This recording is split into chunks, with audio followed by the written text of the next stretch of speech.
से रूबरू हो सके सर। माहिती सर। नमस्कार सभी का पैनलिस्ट जितने भी हैं सभी का बहुत बहुत स्वागत।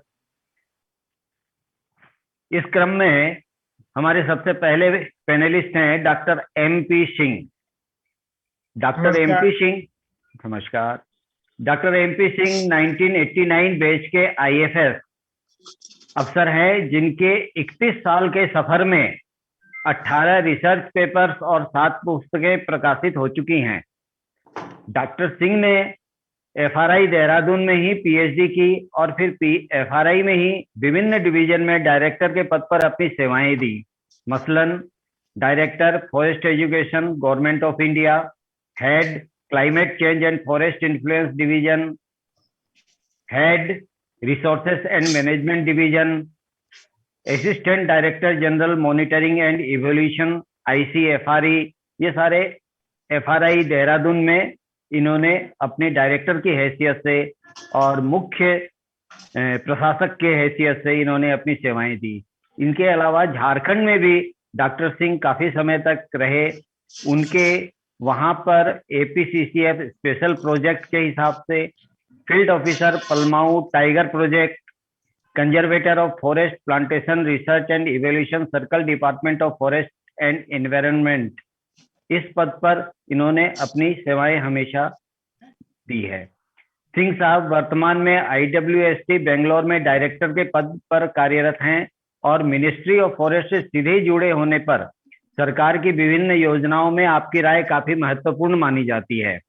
आज सिंह सर का इस वेबिनार में जुड़ने का सभी के लिए, पूरी इंडस्ट्री के लिए बहुत महत्व है, क्योंकि एग्रो फॉरेस्ट्री से गहरे जुड़े होने से और मिनिस्ट्री से जुड़े होने से उनके विचार उद्योग के लिए काफी फायदेमंद रहेंगे।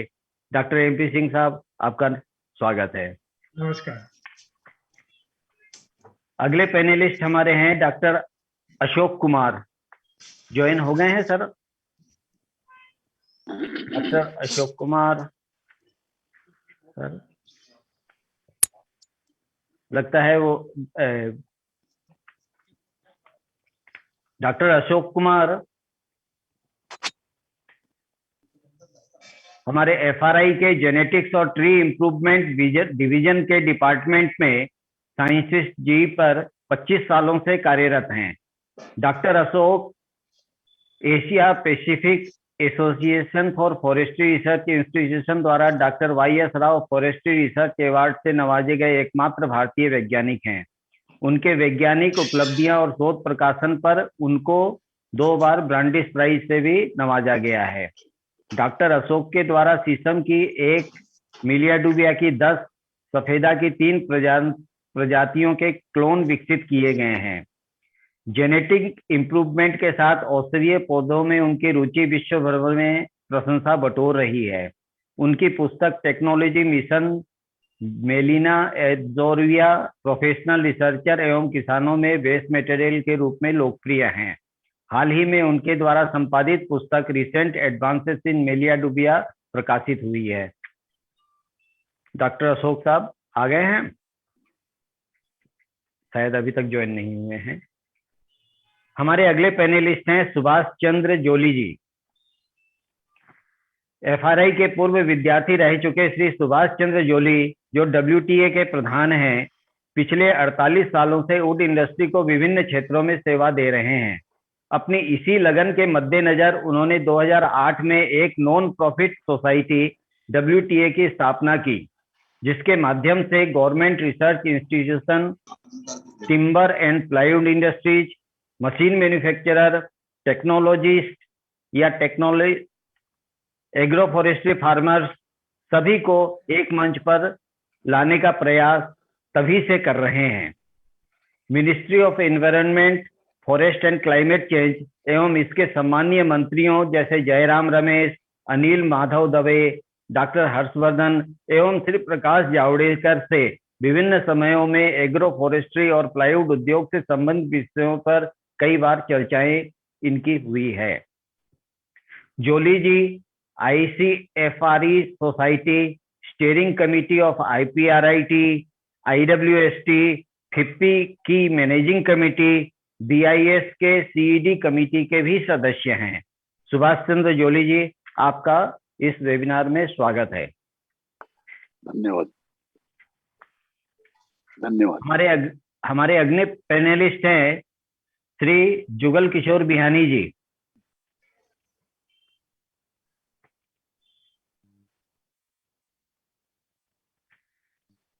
श्री जुगल किशोर बिहानी जी हरियाणा के प्लाईवुड उद्योग के लिए जाना पहचाना नाम है। 1979 में कुरुक्षेत्र यूनिवर्सिटी से ग्रेजुएशन करने के बाद 1980 से 1997 तक नॉर्थ ईस्ट में टिम्बर उद्योग से जुड़े रहने के बाद 1998 में गैलेक्सी प्लाईवुड नोक्टे ग्रुप के साथ स्थापित की, लेकिन अब इनके पूर्ण स्वामित्व में है। HPMA की बात करें तो बियानी जी के बगैर यह आए नहीं है, कोई नहीं। HPMA की बात करें तो बियानी जी के बगैर यह संस्था अधूरी लगती है। 2006 से 2017 तक जनरल सेक्रेटरी रहने के बाद 2017 से अब प्रधान के पद पर सेवा दे रहे हैं। जमुनानगर के उपक्षेत्र जगाधरी, जोड़ियां, दामला के अलावा पूरे हरियाणा का सहयोग इन्हें मिल रहा है। श्री बिमल चोपड़ा जी हमारे अगले पैनलिस्ट हैं। सन 1995 से लकड़ी उद्योग से जुड़े हुए हैं। इनकी शुरुआत इन्होंने बिहार से की है और जमुनानगर से सन 2000 से इनका जुड़ाव हुआ है। मेट्रो प्लाईवुड से सफर हुआ इनका सफर काफी विस्तृत हो चुका है। जमुनानगर में ही AR वुडक्राफ्ट, जुड़ जाइए सर, डूना पैनल, प्रगति इंडस्ट्री के बाद अब बिमल जी ने ट्रेनॉक्स लैमिनेट में भी ज्वाइन किया है, जो पार्टिकल बोर्ड और MDF का उत्पादन कर रहे हैं। बिमल जी काफी प्रैक्टिकल पर्सन है। मुझे याद है जब पहले लॉकडाउन में जब सभी मजदूरों में भय भरा हुआ था, तो बिमल जी ने सबसे पहले उद्योग बंदी का मन बनाते हुए न सिर्फ दूसरे उद्योगपतियों को सलाह दी, बल्कि स्वयं भी अपने मजदूरों और स्टाफ को घर जाने में मदद की। इनका यह प्रैक्टिकल अप्रोच हमेशा ही इसी तरह पूरे उद्योग को मदद करता है। बिमल जी, आपका स्वागत है। बिमल जी अपने आप को अनम्यूट करके बोलेंगे। नमस्कार जी, धन्यवाद आप लोग सब। हमारे अगले पैनलिस्ट है श्री विकास खन्ना जी।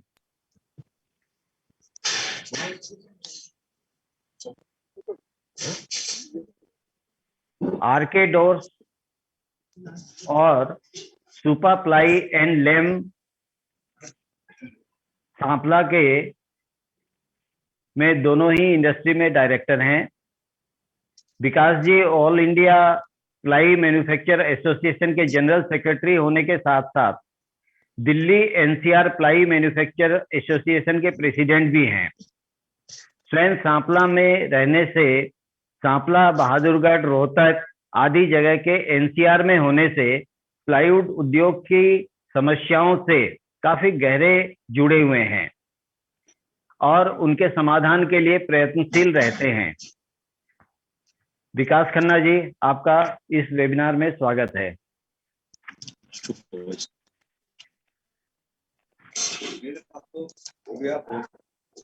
हमारे अगले पैनलिस्ट हैं श्री अश्विनी कौशिक जी। श्री राम स्टील एवं बर्मा वुड में अश्विनी कौशिक जी डायरेक्टर हैं। खुद भी और फर्म में इनके सह डायरेक्टर भी पिछले 30 सालों से टिम्बर उद्योग से जुड़े हुए हैं और इसी अनुभव का लाभ उठाते हुए अपने आप को लगातार भविष्य के लिए अपग्रेड करते जा रहे हैं। इनके विस्तृत पोर्टफोलियो में मेट प्लाई एवं कैलिब्रेटेड प्लाई को इन्होंने जोड़ा है, जो निकट भविष्य में बाजार में अपनी लगातार पैठ बना रहे हैं।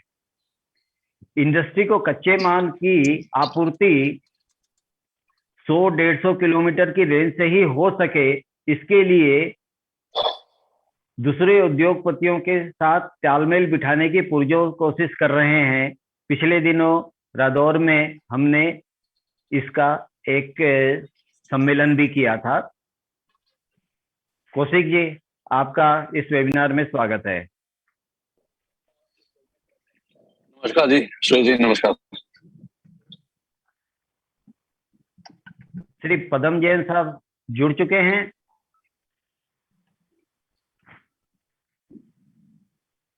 श्री राकेश खुराना जी भी जुड़े हैं।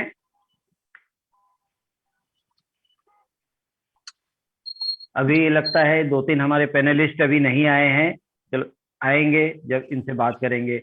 इसके बाद में आपको ये बता दूं, श्री मनोज ठाकुर जी जो हमारे सीनियर एडिटर हैं प्लाई इनसाइट में, पिछले 15 सालों से दैनिक भास्कर से जुड़े हुए हैं और राष्ट्रीय और अंतर्राष्ट्रीय विषयों पर अपनी बात प्रभावपूर्ण तरीके से कहते हैं।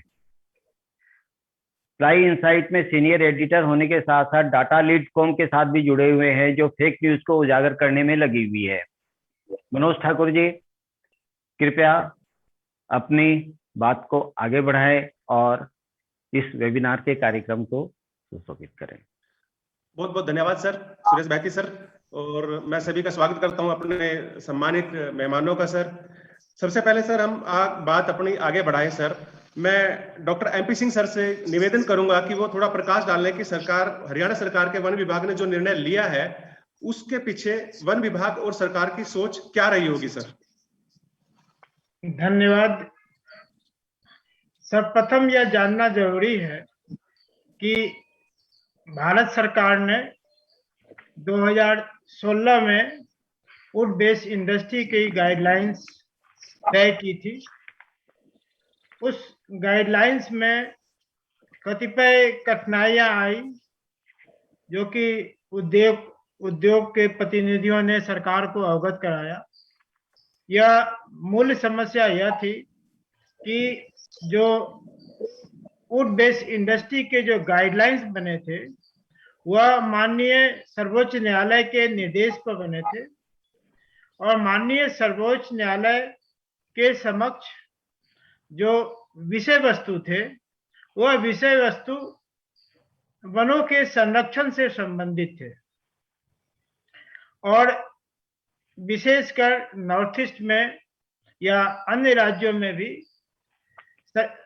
सर्वोच्च न्यायालय यह चाहती थी कि वन संपदा के ऊपर कोई प्रतिकूल प्रभाव न पड़े।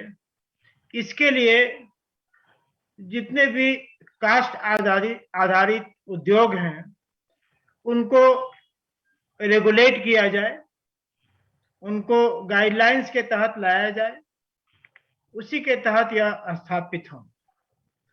पहले से सभी राज्यों में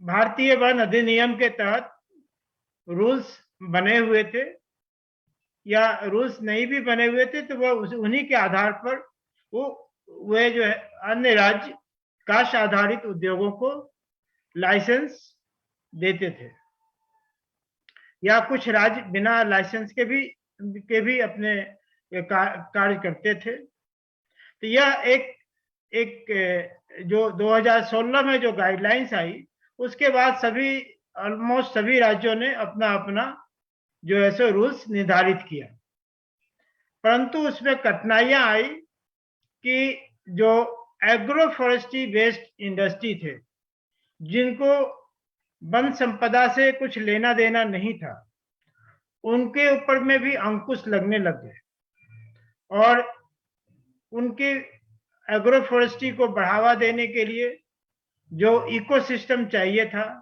कि जितने भी इस तरह के कास्ट के ऊपर में, रॉ मटेरियल के ऊपर में जितनी इंडस्ट्री हैं उनको कठिनाई न आए, इसके लिए भारत सरकार ने 2017 में 2016 के गाइडलाइंस में अमेंडमेंट्स लाए और अमेंडमेंट्स बहुत स्पष्ट था कि एग्रो फॉरेस्ट्री के तहत जिन प्रजातियों को घोषित किया गया है या राज्य के द्वारा जिनके ऊपर छूट दी गई है, उन पर आधारित जितने भी उद्योग हैं उनके लिए लाइसेंस की आवश्यकता नहीं है, रजिस्ट्रेशन करने की आवश्यकता है।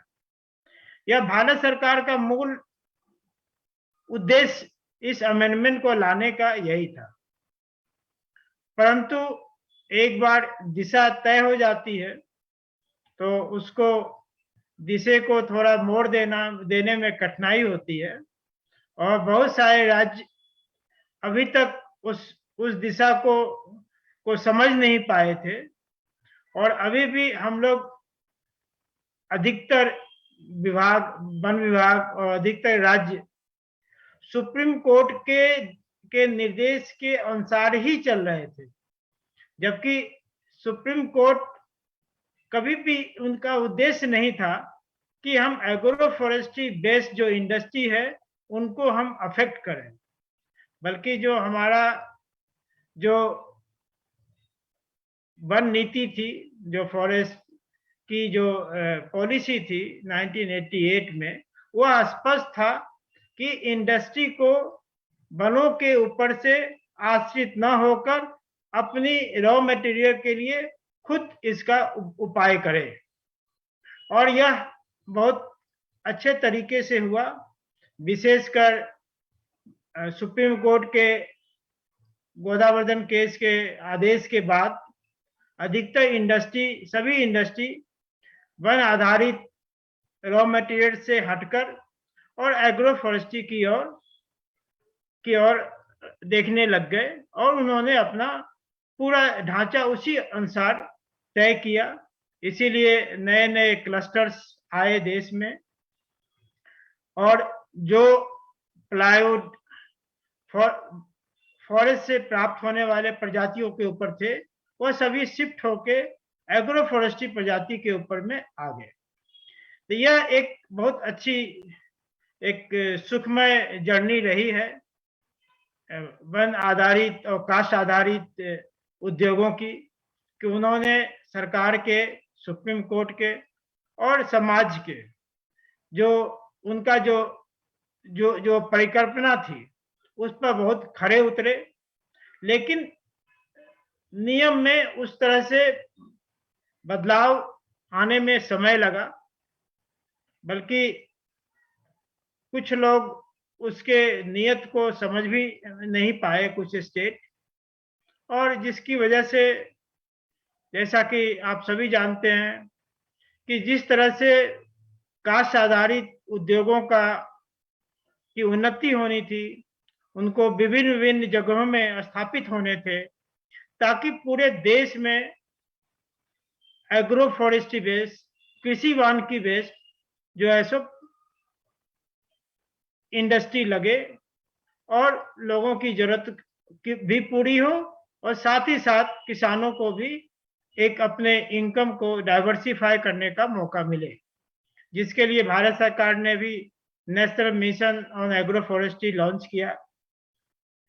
इन सभी को समझते हुए अब मुझे बहुत खुशी हो रही है कि हरियाणा सरकार ने इस बात को समझा। मैं तो ये नहीं कहना चाहूँगा कि हम ही लोगों के प्रयास से हुआ है, मैं पूरा श्रेय नहीं लेना चाहूँगा, लेकिन यह अवश्य है कि जो हम लोगों ने क्लैरिटी दी, जो हम लोगों ने इतना डिस्कशन किया पूरे 2 साल में कोविड के पीरियड में, उससे भारत सरकार को भी काफ़ी क्लैरिटी आई, स्टेट गवर्नमेंट्स को भी क्लैरिटी आई कि हमें जो है सो एग्रो फॉरेस्ट्री बेस्ड इंडस्ट्री को वनों की सुरक्षा के नाम पर रोकना नहीं है, इन्हें हमें फ्री करना है, ताकि ज़्यादा से ज़्यादा इंडस्ट्री जरूरत के अनुसार से लग सके।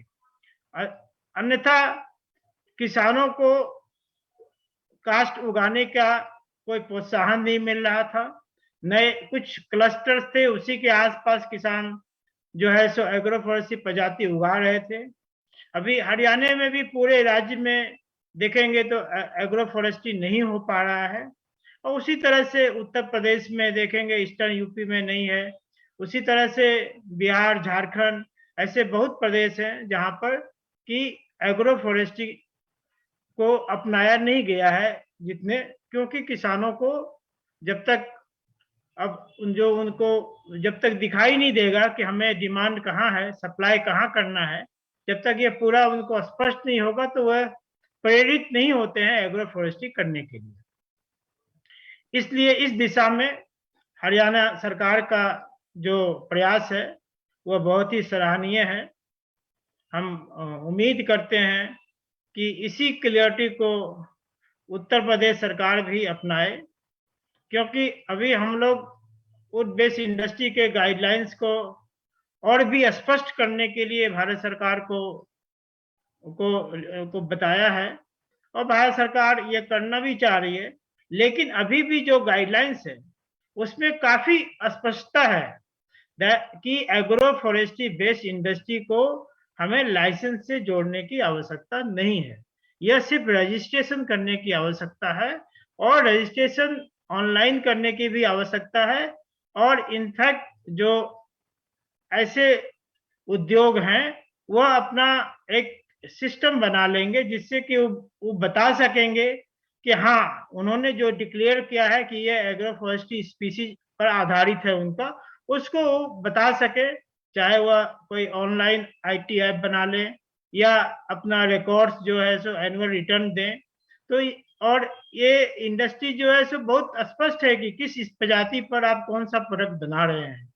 इसलिए यह सभी वन पदाधिकारियों को भी और सरकार को भी यह काफी स्पष्टता हो गया है कि हमें ऐसे उद्योग को बढ़ावा देने में कोई कठिनाई नहीं है, इससे वन संपदा पर कोई प्रतिकूल प्रभाव नहीं पड़ेगा। यह मेरा कहना था।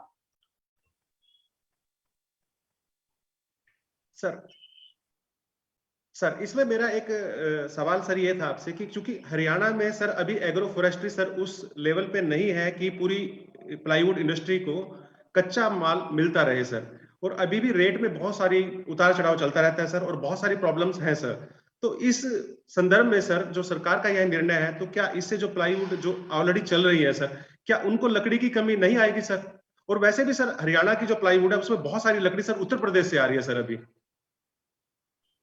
देखिए, थोड़ा बहुत बीच में कठिनाई आएगी, ऑगमेंटेशन करना होगा। और जहां तक एग्रो फॉरेस्ट्री का सवाल है, यह हमारा शुरू से मानना है कि आप वुड अवेलेबिलिटी 4-5 साल में आप स्थापित कर सकते हैं।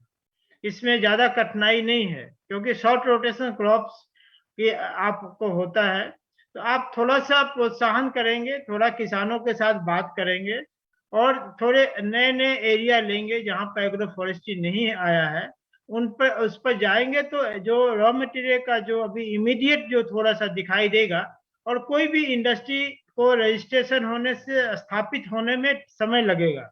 कोई भी अगर नए भी इंडस्ट्री आएंगे तो 1 साल का समय लग ही जाता है, और 1-2 साल लगेगा भी। अभी शुरू में जब उनको रॉ मटेरियल कम मिलेगा तो थोड़े से वो किसानों के पास जाएंगे, हो सकता है अपना स्लो मोड में जाएंगे, और 3-4-5 साल में उनको जो है सो रॉ मटेरियल ऑगमेंट हो जाएगा। थोड़ी से सभी इंडस्ट्री को थोड़े थोड़े ऑगमेंट करने के लिए अपने आदमी रखने पड़ेंगे, चाहे किसानों एक कैचमेंट बनाना पड़ेगा कि इस एरिया में हम जो है किसानों से बात करेंगे, उनको प्रोत्साहित करेंगे, चाहे सीडलिंग देंगे, या इस तरह से भी एक बायबैक का अगर आप थोड़ी सी गारंटी देते हैं कि मैं आप लोग एक क्रेडिबिलिटी स्थापित करनी होगी कि हाँ, मैं आपका मटेरियल लूंगा, आप उगाएं। क्योंकि सभी किसान अल्टरनेटिव ढूंढ रहे हैं, सबको चाहिए अल्टरनेटिव, और एग्रो फॉरेस्ट्री एक बहुत बड़ा अल्टरनेटिव है किसानों के लिए। आप हरियाणा में भी काफी स्कोप है, नए नए एरिया में काफी स्कोप है। आप नजर उठाएं तो बहुत दूर दूर तक देखेंगे कि पूरा मैदान जो है सो साफ है। तो ये एक अच्छा कदम है। इसमें थोड़ी सी कठिनाई आएगी, लेकिन इसको हमें मिलजुल कर इसका समाधान की ओर बढ़ना चाहिए। निश्चित रूप से सर आपको ये जानकर बहुत खुशी होगी, और हमारे सभी सम्मानित पैनलिस्ट को भी बहुत खुशी होगी कि हमारे सुरेश भाईती जी और जोली जी लगातार सर इस दिशा में काम कर रहे हैं सर। और अभी डॉक्टर साहब, मैं आपके बाद मैं निवेदन करूंगा डॉक्टर सर जेके बिहानी सर से। जेके बिहानी सर है क्या सर? ठीक है। डॉक्टर जोली, हेलो जोली सर। ध्यानी जी हैं, आ गए, बिहानी जी आ गए सर। बिहानी जी, डॉक्टर साहब ने बहुत बारीकी से हमें बात समझाई है सर कि इससे इंडस्ट्री को क्या फायदा हो सकता है सर। तो आप इस सरकार के इस निर्णय को किस दृष्टि से देखते हैं सर? धन्यवाद सभी पैनलिस्ट का और हमारे जो भी दर्शक जुड़े हैं। चौली जी का और डॉक्टर साहब का बहुत बहुत धन्यवाद। इन्होंने बहुत ही विस्तार से बताया गोदावरी केस से लेके और अभी तक की प्रोग्रेस जो भी है सारी उन्होंने बिल्कुल अक्षरशः सही उन्होंने बयान की है। 2016 में जो पॉलिसी आई फॉरेस्ट की, उसका फिर अमेंडमेंट 2017 में भी आया और हमने भी उसको काफी स्टडी किया है, और जिसमें स्पष्ट है कि अब लाइसेंस की जरूरत नहीं है। अगर प्लांटेशन टिम्बर से प्लाई या बोर्ड इस टाइप की कोई चीज बनती है, वो केवल रजिस्ट्रेशन ही है। लेकिन फिर भी सरकारों ने कुछ इसको जिस मोड में डाला है वो ऐसे शो करता है कि वो लाइसेंस ही दे रहे हैं। एडवर्टीजमेंट में भी लाइसेंस आता है, फीस भी लाइसेंस बोल के ली जा रही है। अगर केवल रजिस्ट्रेशन ही है तो क्या एक प्रेस की 15-15 लाख रुपए रजिस्ट्रेशन हो सकती है? मेरे ख्याल से तो नहीं हो सकती। रजिस्ट्रेशन का मतलब तो एक नॉमिनल फीस देके, जैसे फैक्ट्रियों का रजिस्ट्रेशन होता है, गाड़ियों का होता है, उसी टाइप की होनी चाहिए।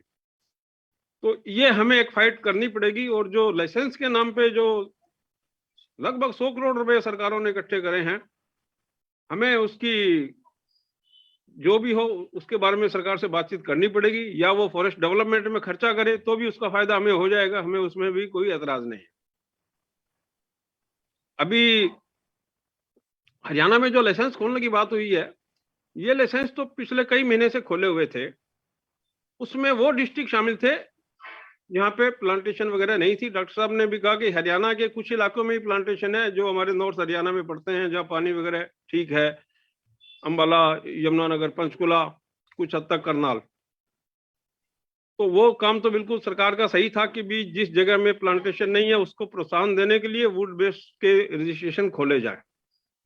लेकिन ये यमुनानगर, अंबाला वगैरह का थोड़ा सा मुझे ऐसा लग रहा है, मैं सही भी हो सकता हूँ गलत भी, कि ये थोड़ा सा जल्दबाजी में ले लिया, क्योंकि ऑलरेडी यहाँ पे इंडस्ट्री जरूरत से ज्यादा है और इस वक्त कम क्षमता से चल रही है। और कुछ एक प्लांट तो मैंने सुना है कि कुछ बंद भी है, क्योंकि ये कोविड के चक्कर में बाजार का सीन थोड़ा सा ऐसा है, फाइनेंशियल रोटेशन वगैरह कमजोर हो गई है, तो बिना पैसे के लकड़ी के उद्योग में समस्या आ रही है, इसलिए लोगों ने प्रोडक्शन भी कम किया है, उसी हिसाब से डिमांड भी कम है।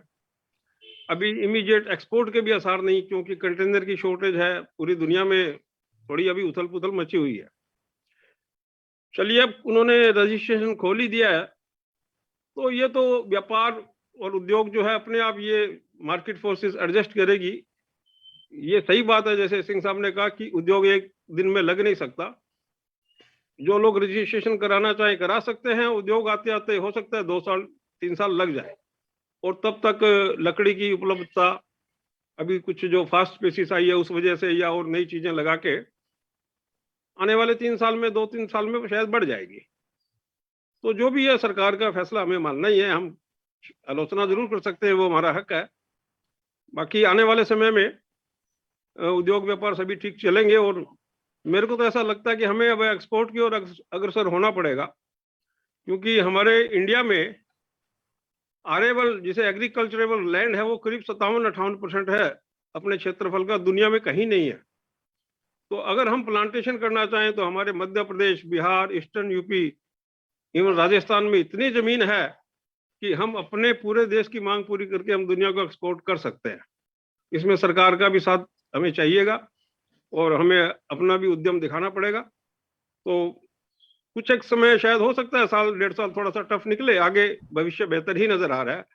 हमें टेक्नोलॉजिकल अपग्रेड करना पड़ेगा, हमें नई मशीनरी लगानी पड़ेगी, नई टेक्नोलॉजी करनी पड़ेगी, रेजिन के अंदर हमें चेंज करने पड़ेंगे, कार्ब, E1 एमिशन नॉर्म्स दुनिया में ये सब चल रहे हैं, उसके साथ हमें ताल में ताल मिलाकर चलना पड़ेगा।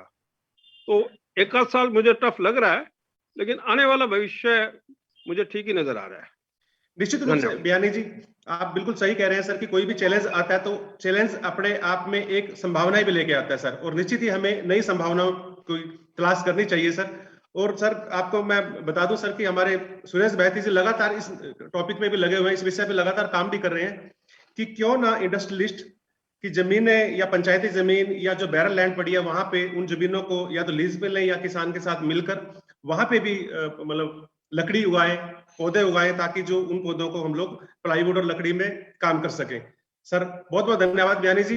मैं अब बिमल चोपड़ा जी से निवेदन करूंगा कि वो भी अपने विचार रखें सर। एक मिनट, मैं जुगल किशोर जी को एक सजेशन देना चाहता हूँ। Sir please, sir please, sir please. जी जो आपके इंडस्ट्री अभी जो क्लस्टर में है, जो नहीं चल पा रहे हैं या जो बंद हैं, जिनको रॉ मटेरियल का क्रंच है, उसके जी। लिए आपको राज्य सरकार से ये बात करनी चाहिए कि वो नए एरिया में जब जाते हैं उनसे फ्रेश जो है सो रजिस्ट्रेशन फी न लें और ये जी, शिफ्टिंग का फैसिलिटी दें, ताकि क्या होगा कि रीडिस्ट्रीब्यूट हो जाएंगे ये इंडस्ट्री, नए नए जी, जी, एरिया में चले जाएंगे। अभी क्या है कि सभी उस समय क्लस्टर में आ गए और उस जी, समय आपको सप्लाई मिल रहा था रॉ मटेरियल का, अभी जी, जी। सप्लाई की प्रॉब्लम है, आपको दूसरे एरिया में जाना पड़ेगा। तो इस इशू को राज्य सरकार को आप प्रतिवेदित करेंगे तो राज्य सरकार इस पर गौर करेगी, मुझे अपना उम्मीद है। सर, शिफ्टिंग में शायद फीस नहीं ले रही सरकार, लेकिन एग्जिस्टिंग इंडस्ट्री को शिफ्ट करना भी इतना आसान नहीं है, बहुत खर्चा उसमें इन्वॉल्वमेंट हो जाता है। थोड़ा प्रोत्साहन की भी बात कर सकते हैं गवर्नमेंट से हाँ जी, हाँ कि जी, जरूर करेंगे। ये इंडस्ट्री डिपार्टमेंट इसको इसके लिए रिलोकेशन के लिए इसके लिए कुछ एक स्कीम तरह का लेके आए, इनिशियल सपोर्ट दे, तो जी, जी, ये संभव हो जाएगा। बहुत अच्छा इन्होंने कोशिश कर रहे हैं। एक बात जी, सही है कि थोड़ा सा कंफ्यूजन है, मैं भी जी, गाइडलाइंस देख रहा था और जो उन्होंने एडवर्टीजमेंट किया है वो उन्होंने लाइसेंसिंग ऑब्लिक रजिस्ट्रेशन कर दिया है। जी, ये हर एक जगह पे इस तरह से लिखा है, तो मुझे लगता है ये थोड़ी सी गवर्नमेंट को और क्लियरिटी, आप लोग के जब रिप्रेजेंटेशन होगा तो गवर्नमेंट और भी क्लियर हो जाएंगी कि दोनों को एक तो दो फॉर्म करना चाहिए था, दोनों का एक ही फॉर्म होने से कंफ्यूजन और भी ज्यादा हो गया है और सभी जी, सर, जगह लाइसेंसिंग ऑब्लिक रजिस्ट्रेशन रखा हुआ है। तो जी, और फी भी थोड़े अलग होने चाहिए थे, तो एक एक उस तरह से तरीके से अगर चलते तो ज्यादा अच्छा होता। जी सर, धन्यवाद। जी। धन्यवाद डॉक्टर साहब, धन्यवाद बियानी जी। अब मैं चोपड़ा जी से निवेदन करूंगा सर, आप भी अपनी राय रखें सर।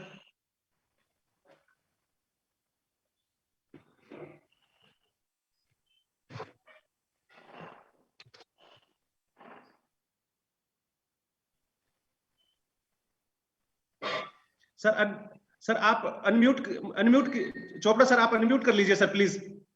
सर परफेक्ट हाँ सर। जी, जी सर। नमस्कार जी, सभी को नमस्कार मेरा। आप लोगों का मैं सबका धन्यवाद करना चाहता हूँ कि आप लोगों ने सबको एक मंच पर ला करके फ्लाई इनसाइड और मनोज जी ने जो एक कदम उठाया है, ये हमारी इंडस्ट्री के लिए आगे के लिए और भी ऐसे काम होते रहे, बहुत अच्छा रहेगा। एमपी सिंह साहब ने काफी डिटेल में भी बताया, समझाया हमें। एक चीज आज समझ में आई कि हम लाइसेंस नहीं है, ये रजिस्ट्रेशन है। ये गवर्नमेंट अभी भी हमारे ऊपर लाइसेंस ही थोप रही है, ये आज कुछ हद तक क्लियर हुआ है। हम लोग भी आगे बात करेंगे इस बारे में। दूसरा, जो अभी लाइसेंस गवर्नमेंट ने इश्यू किए हैं, बहुत अच्छी बात है, गवर्नमेंट का एक प्रयास है, करना चाहिए। जिसमें क्षमता होगी वो चलाएंगे, जिसमें क्षमता हो जैसे कोशिश करेंगे इसमें, तो वो एक प्रयास तो अच्छा है। मेरे इसके साथ साथ गवर्नमेंट को कुछ हमें प्लांटेशन के लिए गवर्नमेंट भी कुछ हेल्प करे, कुछ इंडस्ट्रियलिस्ट भी आगे आए प्लांटेशन के, जिससे कि हमारी इंडस्ट्रियां स्मूथली चल पाए। अब पहले एक टाइम था कि टिम्बर काफी गर्थ वाला होता था, तब काम होता था। आजकल मशीनरी बहुत अच्छी आ गई है, कम गर्थ से भी हमारा काम चल जाता है। तो इस पर हमारे इंडस्ट्री वाले भी, हम लोग भी सबको मिल के सोचें। और गवर्नमेंट के पास भी हमारा बहुत बड़ा फंड पड़ा हुआ है, जो रजिस्ट्रेशन के नाम से 15 लाख 10 लाख 20 लाख करके करोड़ों रुपया पड़ा हुआ है। उस रुपये वो ऐसे ही एज इट इज पड़ा है, जबकि वो प्लांटेशन में अगर लग जाए, हमें वापस भी नहीं दे, कम से कम प्लांटेशन में ये खर्च करे। और आप लोगों के माध्यम से अगर आप लोग इस बात को उनको समझा पाएंगे, हम लोग उतना समझा नहीं पाते हैं और हमारी बात उतनी सुन भी नहीं पाते, लेकिन आप जैसे सिंह साहब ने बोला, आप लोग के स्तर से अगर गवर्नमेंट के पास जाए बात, तो वो पैसा अगर प्लांटेशन में लग जाए। आज हरियाणा में मैक्सिमम टिम्बर यूपी से आ रहा है, पंजाब से आ रहा था, पंजाब में काफी इंडस्ट्री आ गई, उसकी वजह से आजकल वहां से बहुत कम टिम्बर आ रहा है। हम मैक्सिमम डिपेंडेंट यूपी पर है, तो क्यों नहीं हमारे यहाँ ये प्लांटेशन लग जाए, तो उससे हमें बहुत बड़ा बेनिफिट हो सकता है। और हमारी इंडस्ट्री वाले भी, हम लोग भी ध्यान दें थोड़ा थोड़ा, हर कोई हमारा भी कंट्रीब्यूशन होना चाहिए, क्योंकि हमारी रोजी रोटी यही है। अगर हम इस पर ध्यान देंगे तभी हम आगे भविष्य में इसके पीछे चल पाएंगे। और आजकल तो ब्रांचेज से भी, अब जैसे MDF और लगने लगा है, तो ब्रांचेज भी हमारे काम आ रही है। तो ये प्लांटेशन जैसे आंध्रा में और में क्या है कि पेड़ लगता है, ब्रांचेज से ही काम हो रहा है, तो ये 1 2 साल 3 साल में भी काम आ जाएगा। प्लाईवुड में 4 5 साल में आ जाता है, तो बहुत अच्छा किसानों को फायदा होने वाला है। खास करके हम आप लोगों के माध्यम से गवर्नमेंट को भी ये कहलवाना चाहते हैं कि जब यूपी में मंडी खत्म हो गई, मंडी टैक्स, एक GST आया, यहाँ हम इतनी मेहनत करके यहाँ इंडस्ट्री चला रहे हैं, यूपी से दूर दूर से लकड़ी ला करके, तो हमारे से ये मंडी टैक्स भी खत्म हो, कुछ आप लोग अच्छे सुझाव जाए गवर्नमेंट के पास, तो हो सकता है कि बहुत अच्छा काम हो सकता है। हमारा आपके पैनल के माध्यम से मतलब आप लोग अगर कोशिश करें, हमारी हेल्प करें, तो ये मंडी टैक्स खत्म हो जाए, इससे भी इंडस्ट्री बहुत बचाव आएगी। सर आप बिल्कुल यकीन रखिएगा सर, हम अप्लाई इनसाइड की बिल्कुल पूरी कोशिश रहती है कि जो इंडस्ट्री की समस्याएं हैं सर वो सरकार के सामने उठाई जाए और सरकार की जो भी नीतियां हैं वो आप तक पहुंचाई जाए। अप्लाई इनसाइड सर जोली जी और सुरेश भायती जी लगातार सर इस दिशा में काम कर रहे हैं सर। आप यकीन रखिए सर, हम आपकी इस बात को भी जोरदार तरीके से सरकार के सामने उठाएंगे सर। बहुत बहुत धन्यवाद सर। धन्यवाद चोपड़ा जी। मैं सर एक निवेदन करूंगा सर। एक चोपड़ा जी ने जो बात कही है, इसमें मैं दो बात बताना चाहता हूँ सभी के लिए। एक जो है सो एग्रो फॉरेस्ट्री मिशन हर एक राज्य के लिए है, सब मिशन ऑन एग्रो फॉरेस्ट्री। उसमें किसानों को 70 रुपये सब्सिडी दी जाती है एक पेड़ उगाने के लिए, और ये 3 साल में दी जाती है। तो अब ये सिर्फ समझने की बात है कि हम किसानों से कैसे जुड़े। इंडस्ट्री बीच में अगर फैसिलिटेटर का काम करेगी तो किसानों को प्रोत्साहन गवर्नमेंट दे देगी और आपको रॉ मटेरियल भी मिल जाएगा। तो सिर्फ जुड़ने की बात है। और दूसरा जो एस्पेक्ट बताया कि मंडी का, उसके लिए हम लोग ने सरकार को एक न्यू एक्ट का प्रस्ताव दिया है, और new act on growing trees outside forest. इसके लिए प्रमोशन एंड फैसिलिटेशन एक्ट का एक प्रस्ताव दिया है, जिसमें हम ये कोशिश किए, ये भी बताए हैं कि जो है सो एग्रीकल्चर जो प्रोड्यूस मार्केटिंग एक्ट है उसको लागू ना किया जाए इन प्रोड्यूस के ऊपर में, क्योंकि इसी से कठिनाई हो रही है कि मंडी टैक्स आपको देना पड़ रहा है। ये हमने प्रस्ताव किया हुआ है सरकार के पास में। आप लोग भी जब जाए, अभी तो इलेक्शन भी आएगा, दूसरी जगह यूपी में भी इलेक्शन, अभी जब मंत्री लोग जाते हैं तो आप लोग को भी डेलीगेशन में मिल के चीजें स्पष्ट बोलनी चाहिए। दो हम लोगों ने प्रस्ताव दिया है। एक तो वुड बेस्ड गाइडलाइंस को और भी सरल करने का और स्पष्ट करने का, ताकि जो लाइसेंस ऑब्लिक रजिस्ट्रेशन का जो लोग कर रहे हैं वो ना करें। इसके लिए भी हम लोगों ने गवर्नमेंट को प्रस्ताव दिया है, गवर्नमेंट ऑफ इंडिया को। और दूसरा हम लोगों ने न्यू एक्ट का प्रस्ताव दिया है। तो इस पर दोनों एक्ट पर अगर इंडस्ट्री के तरफ से पॉलिटिकल प्रेशर होगा और गवर्नमेंट को बताया जाएगा तो उनको लगेगा अर्जेंसी दिखाई देगी और जल्दी करेंगे ये, क्योंकि हम लोग 1 साल हो गया है अभी उस पर एक्शन होना था, नहीं हो पाया। तो जब डेलीगेशंस मिलते हैं और स्पष्टता से मिलेंगे कि हाँ हम उनको क्या चाहिए, तो ये तो बहुत अच्छा, तो गवर्नमेंट भी समझेगी कि हाँ वो कुछ देने जा रही है। तो ये 2 चीज हम बताना चाह रहे थे। धन्यवाद। बहुत बहुत धन्यवाद साहब आपका। बहुत बहुत सर आपने बहुत ही महत्वपूर्ण और बहुत अच्छे तरीके से हम लोग सर बातचीत कर रहे हैं। बहुत ही सौहार्दपूर्ण माहौल में सर हम लोग बातचीत कर रहे हैं और बहुत ही ज्ञानवर्धक बातचीत सर हम लोग कर रहे हैं। सर मैं निवेदन करूंगा सर विकास खन्ना सर से कि वो भी अपने विचार रखें। सर विकास खन्ना सर।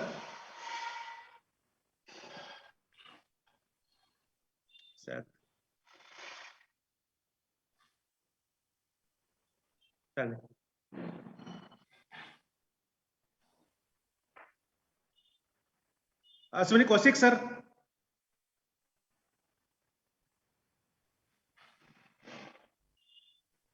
जी मनोज जी। सर नमस्कार सर।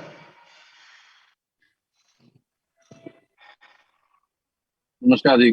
मनोज जी बड़ा प्रयास है ये, और हम लोग बहुत ही इम्पोर्टेंट जो हमारा आज का विषय है उसके ऊपर बात कर रहे हैं। तो जैसे अभी डॉक्टर साहब बता रहे थे कि हमारी गवर्नमेंट के पास काफी ऐसी मतलब एक बना हुआ है, उनका सिस्टम बना हुआ है जिसमें वो एग्रीकल्चर जैसे एग्रो फॉरेस्ट्री को बढ़ावा देने के लिए उन्होंने कुछ प्रोग्राम बनाए हुए हैं। तो मतलब हम लोगों ने पीछे थोड़ा सा, जॉली जी, डॉक्टर अशोक हैं, हम लोगों ने, सुरेश जी साथ में थे, तो कुछ ऐसे एफर्ट्स किए थे भी हम लोग एक ऐसा प्रोग्राम बनाए ताकि हम अपने एरिया के फार्मर्स को गाइड कर सके, ताकि प्लांटेशन हमारे सराउंडिंग में 100 किलोमीटर के एरिया में बहुत बढ़िया से प्लांटेशन हो सके। तो उसके लिए हमने कुछ प्रयास किए थे। इसके थोड़े मतलब अभी अभी आगे भी कुछ प्रोग्राम बनाना है हम लोगों ने। तो इस तरीके से अगर हमारे जैसे गवर्नमेंट के पास, अभी विमल जी ने भी कहा कि हमारे लाइसेंसिंग पॉलिसी से या कुछ और चीजें, मतलब उनके पास ऐसे फंड पड़े हुए हैं जो फंड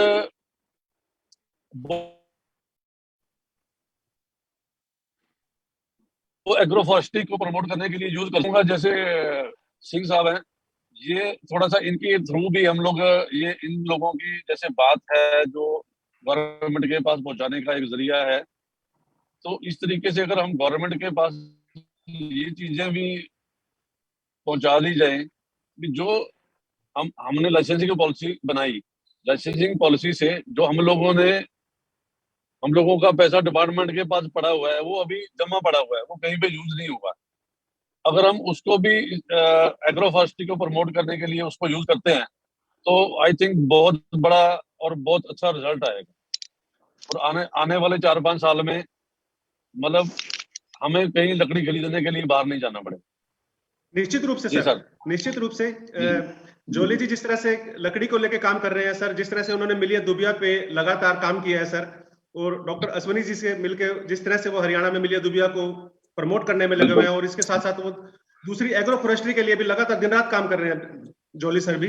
और उम्मीद है सर कि आने वाले वक्त में हमें लकड़ी की कमी नहीं रहेगी। लेकिन आज के सिनेरियो में, आज के संदर्भ में सर, जो सरकार का ने जो निर्णय लिया है सर, उससे आज की तारीख में, क्योंकि सर कोविड के बाद अभी हमारी इंडस्ट्री थोड़ा सा मजबूत होने की दिशा में चल रही है सर, और उसमें सरकार का यह निर्णय क्या एक अच्छा निर्णय है या इससे इंडस्ट्री को कोई दिक्कत आएगी? हम लोग इस विषय पे भी ज्यादा फोकस कर रहे हैं सर, और हम लोग इस कोशिश में है कि सर कि सरकार ने जो निर्णय लिया है इसको हम लोग किस तरह से इंडस्ट्री के लिए यह निर्णय फायदेमंद हो सकता है। मैं निवेदन करूंगा सर पदम जैन सर से। पदम जैन सर है क्या सर? नहीं। बहरहाल मैं जोली सर से निवेदन करूंगा सर कि काफी आपने सबको सुना है सर, और आप लगातार इस दिशा में काम भी कर रहे हैं सर, और आपका बहुत बड़ा योगदान है सर। मुझे तो लगता है कि आप जिस तरह से इंडस्ट्री के लिए, लकड़ी उद्योग के लिए काम कर रहे हैं सर, आपने अपनी पूरा वक्त इंडस्ट्री को दे दिया है सर। तो सर प्लीज थोड़ा सा गाइड कीजिएगा, और आपने सर हम सभी लोगों को सुना भी है सर, तो आप मार्गदर्शन कीजिएगा sir, please sir. Jolly ji unmute कर लीजिए।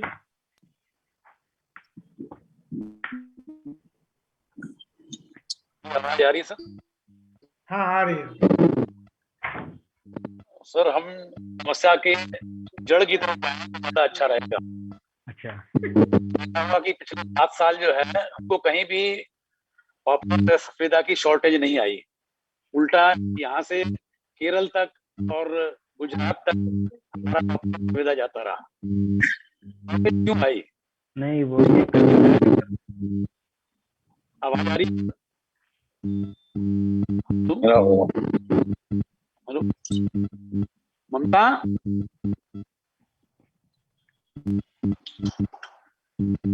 आवाज आ रही है?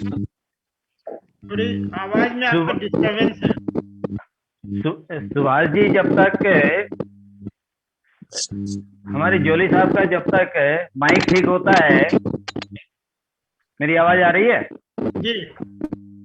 जब तक जोली साहब का आवाज आ रही है सर? आगे सर, आगे जोली साहब। हाँ जी। मैंने कहा कि जब तक आपकी ये 2 मिनट ठीक होती है, तब तक हमारे 2 पैनलिस्ट हमारे साथ में और जुड़ चुके हैं। मैं जरा उनको भी आपसे इंट्रोड्यूस करा दूं। श्री हमारे पदम जैन साहब। पदम जैन साहब हमारे 33 साल से प्लाईवुड इंडस्ट्री की मार्केटिंग से जुड़े हुए हैं और प्लाईवुड मैन्युफैक्चरिंग की गहरी जानकारी रखते हैं। पदम जैन साहब मार्केट में अच्छे माल की कमी को देखते हुए इन्होंने विस्तृत योजना के साथ में मैन्युफैक्चरिंग के साथ अपने आप को जोड़ा है। हम ये कह सकते हैं कि इनकी नई यूनिट, जो न्यू प्रगति प्लाईवुड इंडस्ट्री इन्होंने लगाई है, और 6 प्रेस के साथ में और विस्तृत एक ही प्लेटफॉर्म पे अधिक से अधिक मैन्युफैक्चरिंग कैपेसिटी का जुगाड़ बनाते हुए वो अगले 10 साल बाद तक की योजना को मूर्त रूप देने की कोशिश कर रही है। पदम जैन साहब, आपका इस पैनल में स्वागत है। हमारे अगले पैनलिस्ट श्री राकेश खुराना जी हैं, जिनकी राधा कृष्ण प्लाईवुड एक ही परमिसेस में इन्होंने भी 6 प्रेस लगा रखी है। नियमित प्लाईवुड और ब्लॉकबोर्ड के अलावा डेंसिफाइड, शटरिंग, फायर रिटेंडेंट प्लाई भी बनाते हैं। राकेश खुराना जी टिम्बर उद्योग में 32 साल से और प्लाईवुड उद्योग में वो 1998 से जुड़े हुए हैं। खुराना जी एक मुखर इंसान है जो बेबाकी से अपनी बात सबके सामने रखते हैं।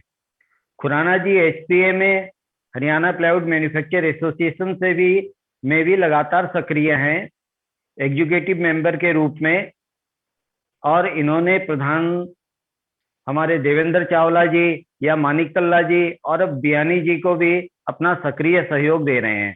श्री राकेश खुराना जी, आपका भी इस पैनल में स्वागत है।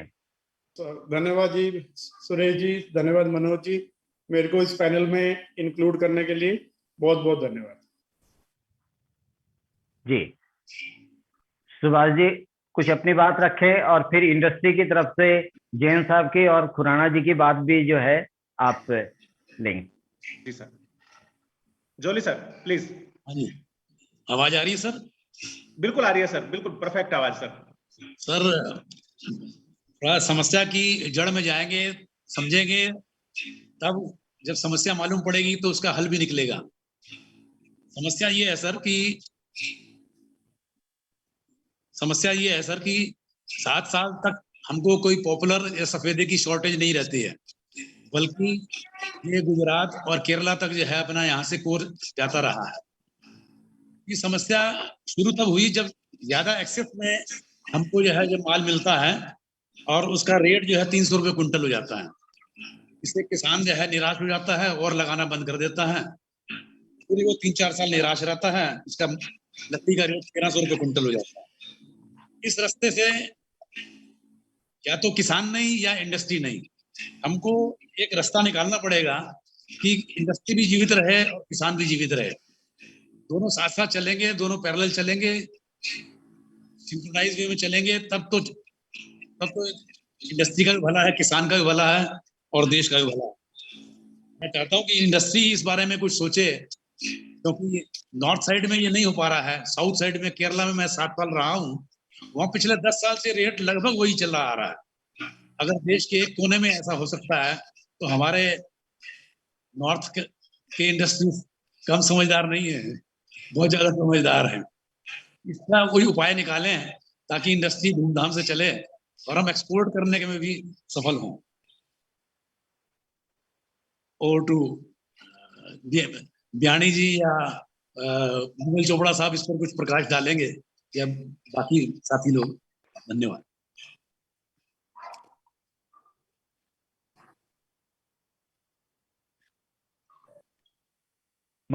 राकेश खुराना जी से मैं निवेदन करूंगा सर, वो भी अपनी बात रखें सर प्लीज।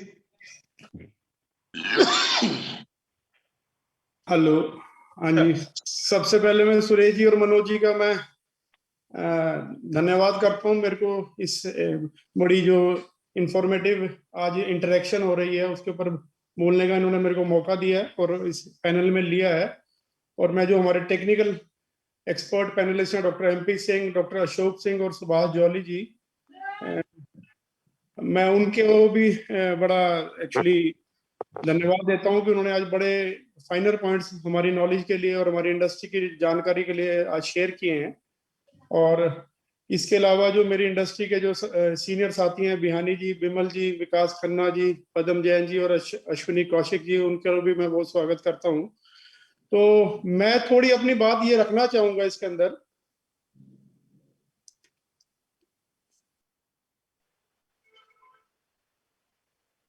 आवाज नहीं आ रही है सर। हेलो, हाँ जी, क्या मैं सुनाई दे? ओके जी। तो सबसे पहले मैं एक बात रखना चाहूंगा जी कि जैसे कि एक पहेली है कि अंडा पहले आया कि मुर्गी पहले आई। तो अभी क्या हो रहा है हम लोगों के साथ कि 2016-17 में जो नई पॉलिसी के दौरान के हिसाब से नए लाइसेंस बांटे गए और उससे काफी मशरूमिंग हुई इंडस्ट्री की हमारे यहाँ पर नॉर्थ इंडिया के अंदर और यमुनानगर ऐसे क्लस्टर में, जो आज 350 से 400 एक्टिव यूनिट्स यहाँ पर स्थापित हैं। और उसके अलावा जो एग्जिस्टिंग यूनिट्स है उन्होंने भी बिग टाइम अपनी एक्सपेंशन की है कैपेसिटी को लेके। लेकिन आज जो हम यहाँ पर फेस कर रहे हैं प्रॉब्लम्स की, बेसिक रॉ मटेरियल की जो अवेलेबिलिटी है एक बहुत बड़ा इशू हो चुका है। और जो अभी डॉक्टर एमपी सिंह ने बात की कि एक नेशनल मिशन एग्रो फॉरेस्ट्री पे लॉन्च किया है गवर्नमेंट ऑफ इंडिया ने, एक बहुत अच्छा इनिशिएटिव है। बेसिकली हमें अपने फॉरेस्ट को कंजर्व करना और एग्रो फॉरेस्ट्री को प्रमोट करना है, लेकिन इजियर सेड देन डन, और समय लगेगा इस सारे एफर्ट्स में, और सबके कंबाइंड एफर्ट्स लगेंगे, चाहे वो गवर्नमेंट है के एंड पे, तो चाहे इंडस्ट्री के एंड पे, तो चाहे कोई एनजीओ के एंड पे, कि किसान को एक दिशा देनी, उनको समझाना कि उनको जो रेम्युनरेटिव प्राइजेस हैं, जो मेन जो हमारे एग्रीकल्चर के प्रोडक्ट्स हैं, मान लीजिए धान है या वीट है, इससे हटकर हमें कोई ऑल्टरनेट खेती में जाना है, तो उसके लिए एग्रो फॉरेस्ट्री को प्रमोट करना और उसके रेम्युनरेटिव प्राइस बेटर मिल सके, और डेफिनेटली मिल रहे हैं, जो पिछले 4 साल का सफर है। और जिस हिसाब से, लेकिन ये जो अभी लाइसेंसिंग पॉलिसी को खोला गया है, तो ये मेरा मानना है ये बड़ा इल टाइम्ड है। उससे पहले स्पेड वर्क, होमवर्क करना बहुत जरूरी था, कि पहले ऐसा एक बिसात बिछा दी जाए कि एटलीस्ट जो ऑल्टरनेट स्पीशीज है, जैसे मीलिया डूबिया की बात चल रही है, या पॉपुलर के जो या सफेदे के जो हाइब्रिड्स और क्लोन वैरायटीज हैं, उनकी और ज्यादा प्लांटेशन होए, ताकि एटलीस्ट जो एग्जिस्टिंग इंडस्ट्री है उनके लिए भी एटलीस्ट एक लेवल प्लेइंग फील्ड रहे। वरना वो तो एक कैपेसिटी इंस्टॉल करके बैठे हैं अपने ऊपर, मान लीजिए लोन्स हैं और बहुत बड़े डेट्स खड़े करके बैठे हैं, तो उनको एटलीस्ट वायबल प्रोपोजिशन प्रोवाइड की जाए, ताकि इंडस्ट्री एक हेल्दी शेप में रहकर आके जो इकोनॉमी के अंदर जो हमें अपनी सहभागीदारी करनी है उसमें हम लोग पार्टिसिपेट कर पाए। लेकिन आज का जो सिनारियो है, ये जो मेरा मानना है कि ये जो भी एफर्ट्स किए जा रहे हैं कि नई कैपेसिटी को या लाइसेंस नए देकर इनवाइट किया जा रहा है अक्रॉस द बोर्ड लोगों को कि वो पार्टिसिपेट करें, तो मेरे को लगता है दिस इज इल टाइम।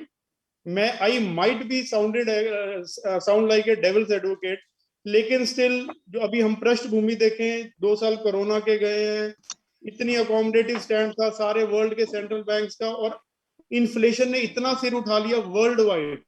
आज यूएस में 40 साल की जो इन्फ्लेशन की के हाइस लग रहे हैं, 6% से ज्यादा इन्फ्लेशन हो गया है, जहां उनके फेडरल रिजर्व का बेसिकली उनका जो मैंडेट है कि बिलो 2% या 2% के अराउंड इन्फ्लेशन को मेंटेन करना है, तो आज वो बिग टाइम टाइटनिंग के मूड में है। तो this is not a good news for developing economies like India. तो इस बैकड्रॉप में जहां मेरा मानना है लिक्विडिटी टाइटनिंग होने जा रही है 2022-2023 में, उस बैकड्रॉप में डिमांड सबड्यूड रहने वाली है और यहाँ पर नई कैपेसिटी आ जाएगी, वो ठीक है, this is open market policy और सर्वाइवल ऑफ द फिटेस्ट ही होने वाला है, यही इकोनॉमिक्स का रूल है। लेकिन एटलीस्ट जो एग्जिस्टिंग हमारी जो इंडस्ट्री है उसके लिए भी गवर्नमेंट के लिए ये जो उनका टाइमिंग जो है दिस इज नॉट अप्रोप्रिएट। अभी और हमें स्पीड वर्क करना चाहिए नेक्स्ट अगले 5-7 साल के लिए, और उसमें हमारे को ऐसे इंडस्ट्रीज या हमारी एसोसिएशन को भी पार्टिसिपेट करना चाहिए, जहां पर मैं इसको कंसीड करूंगा कि हम लैग कर रहे हैं, we are not up to the mark, हम इनिशिएटिव्स नहीं ले पा रहे। तो बिहानी जी, बिमल जी जो हमारे सीनियर साथी हैं, पदम जैन जी, तो मेरा ये मानना है कि हम लोगों को मीनिंगफुली कोई इस दिशा में हमें भी एफर्ट्स करने चाहिए। इसी अपनी सबमिशन पे मैं अपनी वाणी को विराम देता हूँ। Thank you. निश्चित रूप से सर, आपने बड़ा मौजूद सवाल उठाया सर, और मुझे बताते हुए बहुत खुशी हो रही है सर कि सुभाष जोली जी लगातार सर इस दिशा में काम कर रहे हैं सर। नहीं, मैं मान रहा हूँ सर, मैं मान रहा हूँ, प्रेरक है, लेकिन sir that is not enough, it's too little. हम सबको उनके साथ मिलकर काम करना पड़ेगा सर। बहेती जी का जो है या सुभाष जोली जी के एफर्ट्स है, मैं उनको कहीं बिलिटल नहीं कर रहा हूँ जी सर, लेकिन लार्जर कंटेक्स्ट में बिल्कुल सर, हम रियल सबको टाइम मिलकर के प्रयास हिसाब करना से पड़ेगा सर। अभी वो हमें रिजल्ट्स मिलने में समय लगेगा और अभी बिल्कुल और सर। एफर्ट्स की जरूरत है। बिल्कुल सर, लेकिन अभी इन द मीन टाइम अभी नई कैपेसिटी को आने दिया जा रहा है, तो this is very unfortunate for the existing जो इनकम्बेंट्स जो प्लेयर्स हैं उनके लिए ये this is not a good news.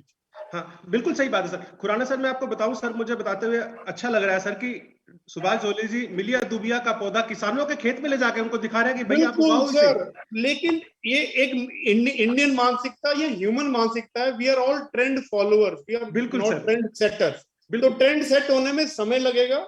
बिल्कुल और सर। क्यों आज भी आज मोदी गवर्नमेंट जो 3 किसान के कानून लेके आई थी, उसके पीछे बेसिक माइस क्या था कि निश्चित रूप लोगों से। को एनकरेज किया जाए ऑल्टरनेट खेती में। आज हम बिल्कुल पाम सर। ऑयल इंपोर्ट कर रहे हैं, बिल्कुल आज सर। हम और बहुत चीजें जो इंपोर्ट कर रहे हैं, और इंडिया में इतनी, और आज हमारे पे मान लो धान की बात करें या गेहूं की बात करें, वो सरप्लस है, बफर स्टॉक्स इतने हैं कि वो उसको रखने की हमारे पास जगह नहीं है। तो ये बड़ा इम्बैलेंस है। तो बेसिकली जो एग्रो फॉरेस्ट्री की जो मिशन की बात कर रहे थे डॉक्टर एमपी सिंह, उस दिशा में इन लेटर स्पिरिट और एक्चुअली उसके ऊपर काम होना बहुत जरूरी है। और कोहेजन में इंडस्ट्री और गवर्नमेंट्स, चाहे वो स्टेट गवर्नमेंट्स इन्वॉल्व हैं।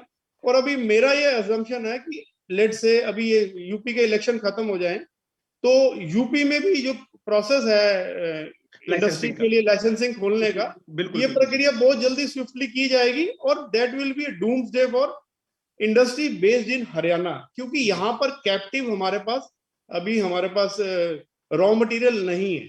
आज ये 400 रुपए या 300 रुपए से बढ़कर आज 1000 रुपए पॉपुलर का होना, और 300 रुपए सफेदे से आज 700-750 रुपए ऑलरेडी हो चुका है।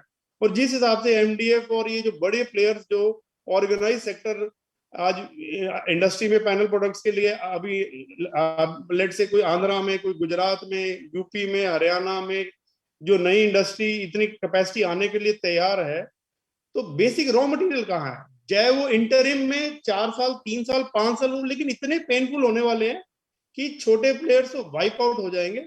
और इंडिया इकोनॉमी उस स्केल पे काम नहीं करती। इंडिया में अभी छोटे प्लेयर्स का, क्योंकि हमारा रोल, चाहे वो टैक्स के रूप में हम लोग बहुत बड़ी कंट्रीब्यूशन नहीं दे रहे हैं, लेकिन जॉब क्रिएशन के लिए, बिल्कुल सर, लेबर मार्केट के लिए हम एक वन ऑफ दी एक ऐसे क्लस्टर, एक हम अच्छे कंट्रीब्यूटर हैं।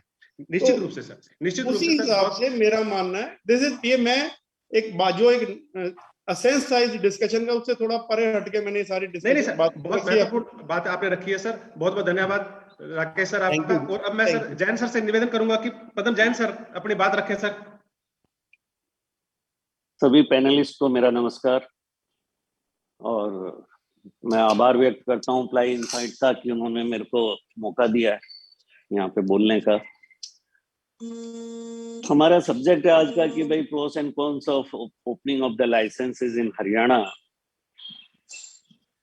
तो जैसा कि डॉक्टर एमपी सिंह ने बताया कि भाई ये तो 2016 से सेंट्रल गवर्नमेंट की गाइडलाइन थी, उसके बेसिस पे ये काम चला है। तो ये तो खुलना ही था, ये हमें भी पता था, हम लोगों में से काफी लोगों को जानकारी थी कि ये होना ही। लेकिन राकेश जी ने कहा कि this is wrong timing. Question आ गया कि टाइमिंग का। ये सच है कि आज की डेट के अंदर में यमुनानगर की प्लाईवुड इंडस्ट्री वायबल नहीं है, क्योंकि हमारे पास में टिम्बर की बहुत ज्यादा शॉर्टेज है, और हरियाणा टिम्बर का नेट इंपोर्टर है, वो चाहे उत्तराखंड से हो चाहे यूपी से।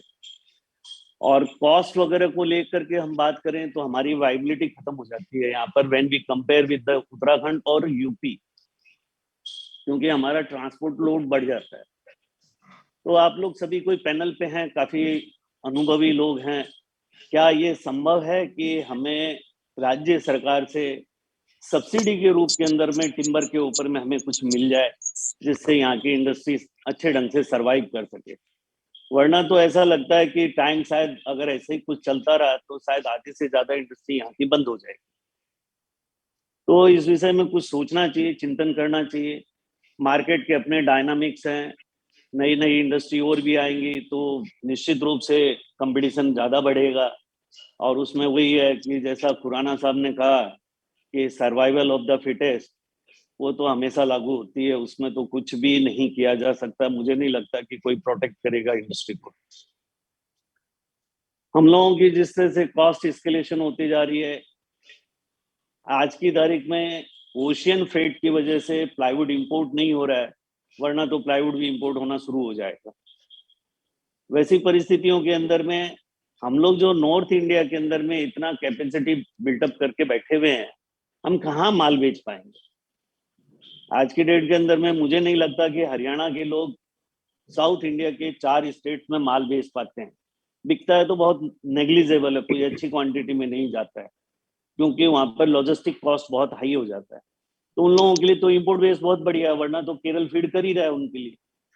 इसी तरह से आज की डेट के अंदर में हरियाणा की इंडस्ट्री के लिए सबसे बड़ा मार्केट मेरी समझ के अंदर में सिर्फ और सिर्फ महाराष्ट्र, गुजरात, वेस्टर्न राजस्थान, ये सब एरिया ही बचे हुए, जिसको हम ये कह सकते हैं कि वेस्टर्न इंडिया के अंदर में हम लोग काम कर पा रहे हैं। तो यहाँ की इंडस्ट्री किस तरह से चल पाएगी, इसको सोचना बहुत जरूरी है। राज्य सरकार का सहयोग इसमें बहुत जरूरी है। लॉन्ग टर्म के अंदर में टिम्बर कैसे मिलेगा, इसके लिए किसानों के साथ में मिलकर के हम कैसे काम कर सकते हैं, ये एक सोचने की बात है। जैसा कि खुराना साहब ने बताया कि अभी जो 3 नए कानून आए थे किसानों के लिए, शायद हमारी इंडस्ट्री को उससे बहुत बड़ा सपोर्ट मिल सकता था, लेकिन अभी वो कानून निरस्त कर दिए गए हैं। तो ये तो वक्त बताएगा कि अब हम लोग इसको आगे कैसे कर पाते हैं। आज के जहां तक मुझे जानकारी है, ब्राजील से सफेदा इंपोर्ट होना शुरू हो गया है और काफी क्वांटिटी के अंदर में महाराष्ट्र में आ रहा है ये माल। बॉम्बे पोर्ट पे माल उतरता है, अभी उसका उपयोग पैलेट्स मैन्युफैक्चरिंग में हो रहा है। पॉपुलर टिम्बर भी इंपोर्ट हो रहा है। मैं उसे हरियाणा नहीं ला सकता, क्योंकि वहां से हरियाणा लाने से मेरी कॉस्टिंग काफी ऊपर हो जाती है। तो पॉपुलर भी आ रहा है और सफेदा भी इंपोर्ट हो रहा है। तो कई तरह की समस्याएं हैं इंडस्ट्री के लिए। गवर्नमेंट से जितना सहयोग लिया जा सकता है, गवर्नमेंट पूरी ईमानदारी से कितना सहयोग कर सकती है, ये सब देखने की चीजें हैं। इसके अलावा जैसे लाइसेंसिंग के लिए बियानी साहब ने कहा कि लाइसेंस शब्द का प्रयोग कर करके वास्तव में हम लोग मिसगाइड हो जाते हैं। और क्या लाइसेंस की फीस इतनी ऊंची होती है? रजिस्ट्रेशन की फीस तो ये अलग से 10,000 या 20,000 ऐसे करके अलग से ले ही रहे हैं। तो गवर्नमेंट को ये पॉलिसी बनाने के अंदर में भी बड़ी स्पष्टता रहनी चाहिए, उतनी स्पष्टता दिखती नहीं।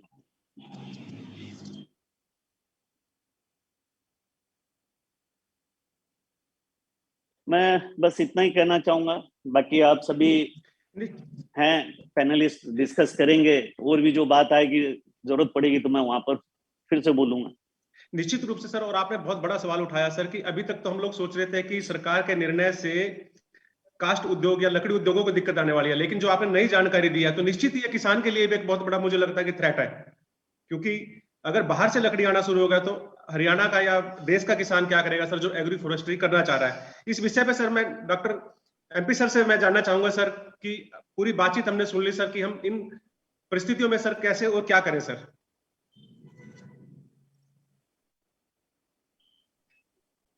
धन्यवाद।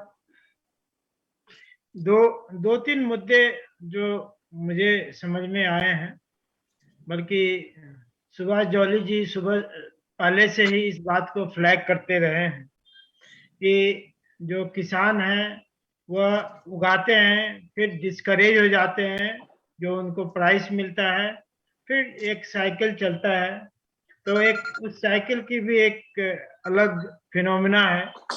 तो अगर वुड बेस्ड इंडस्ट्री या इनका एसोसिएशन एक खुद ही जिस तरीके से, आपका मुद्दा दूसरा उसमें है, जिस तरीके से इंडस्ट्री एसोसिएशन मिलकर प्रोडक्ट का एक प्राइस तय करती है, उसी तरीके से अगर ये आपस में रॉ मटेरियल का प्राइस डिक्लेयर कर दे कि इतना में लेंगे, बाकी जो लॉजिस्टिक मिनिमम इससे कम में नहीं मिलेंगे, तो एक इमोशनल इशू हो जाता है। किसानों को एक एक कॉन्फिडेंस रहता है कि हाँ ये इन्होंने बोला है, इसे कम में नहीं लेंगे, वो कैलकुलेशन उसी के बेसिस पे शुरू करता है। तो एक वो किसानों के लिए ये एक बहुत बड़ा रास्ता दिख सकता है। मेरा पर्सनल व्यक्तिगत स्वभाव है, इसमें कोई सरकारी नहीं है, कोई गवर्नमेंट के तरफ से नहीं है, यह सेल्फ इनिशिएटेड है, क्योंकि रॉ मटेरियल को ऑगमेंट करना बहुत जरूरी है। और ऐसी बात नहीं कि किसानों के पास में इच्छा शक्ति नहीं है, किसान के पास इच्छा शक्ति भी है। और एग्रो फॉरेस्ट्री हरियाणा जो है सो एग्रो फॉरेस्ट्री के लिए जाना जाता है। सबसे पहले एग्रो फॉरेस्ट्री हरियाणा में ही शुरुआत हुई थी, और पॉपुलर का हरियाणा और पंजाब में। तो ये काफी स्कोप है इसको और प्रोत्साहित करने का। दूसरी जो मुझे रॉ मटेरियल ऑगमेंटेशन में लगता है कि एक हरियाणा गवर्नमेंट को भी और इंडस्ट्री को भी नर्सरी के बारे में काम करना चाहिए कि हमें हाईटेक नर्सरी जो है, जिस एरिया में एग्रो फॉरेस्ट्री कम हो रहा है और जिसको आप टारगेट करते हैं कैचमेंट एरिया के लिए, तो एक हाईटेक नर्सरी करने की जरूरत है। और उसमें FRI से भी लोग जुड़े हुए हैं, डॉक्टर अशोक की है, इनफैक्ट न्यू स्पीसीज की भी बात है, मिलिया की भी बात है। और गवर्नमेंट ऑफ इंडिया का मिशन जो है एग्रो फॉरेस्ट्री का, उसमें प्रावधान है हाईटेक नर्सरी करने की। लेकिन स्टेट गवर्नमेंट और इंडस्ट्री, मुझे लगता है कि जो सबमिशन और एग्रो फॉरेस्ट्री में, उसमें एक साथ कभी काम नहीं कर रही है, क्योंकि अभी तक इंडस्ट्री को रॉ मटेरियल मिल जाते थे, और इसलिए इंडस्ट्री ने इस बात पर एग्रो फॉरेस्ट्री मिशन के पास नहीं गई है। तो मुझे लगता है कि आपको एग्रो फॉरेस्ट्री मिशन डायरेक्टर के पास में, गवर्नमेंट के पास जाना चाहिए और उनको बोलना चाहिए कि आप कैसे ऑगमेंट करेंगे हमारे रॉ मटेरियल को। आपका जो स्कीम है वो हमसे तालमेल खाना चाहिए। तो इसके लिए थोड़ी पहल करने की जरूरत पड़ेगी। जो मिशन डायरेक्टर हैं, ये हर एक स्टेट में मिशन डायरेक्टर हैं। तो ये तो एग्रो फॉरेस्ट्री से सपोर्ट की बात है, एक नर्सरी का। दूसरा, एक प्राइस का सपोर्ट आपको डिक्लेयर करना पड़ेगा कि इतना में हम सफेदा लेंगे, इतना में पॉपुलर, इससे कम में कोई नहीं लेगा। चाहे जो भी, अगर ये डिक्लेयर हो जाए कि हम 2 साल 3 साल 5 साल में इससे कम में नहीं लेंगे, जो भी एक बेसिक तो कॉस्ट आपको मालूम भी होगा, इतने दिन से आप लोग इसमें हैं। और इनफैक्ट जो इंपोर्ट भी हो रहा है, वह कोई इंपोर्ट, अभी जितने भी इंपोर्ट हो रहे हैं उसमें कॉस्ट ज्यादा आ रहा है, तो इसीलिए ये कष्ट है। Thank you. सॉरी सर, मैं आपको बीच में रोक रहा हूँ सर थोड़ा सा। मैं सर ये जानना चाह रहा हूँ कि जब सरकारें सर MSP से हटना चाह रही हैं सर, सरकार 3 कृषि कानून सरकार इसीलिए लेके आई थी कि MSP से उनको निजात मिल जाए सर। ऐसे में सर क्या एक इंडस्ट्रियलिस्ट ये एश्योर कर सकता है किसान को कि मैं इस रेट पे लूंगा सर?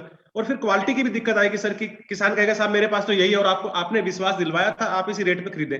तो क्या नहीं लगता कि सर एक नए झगड़े और नई प्रॉब्लम इसमें आएगी सर?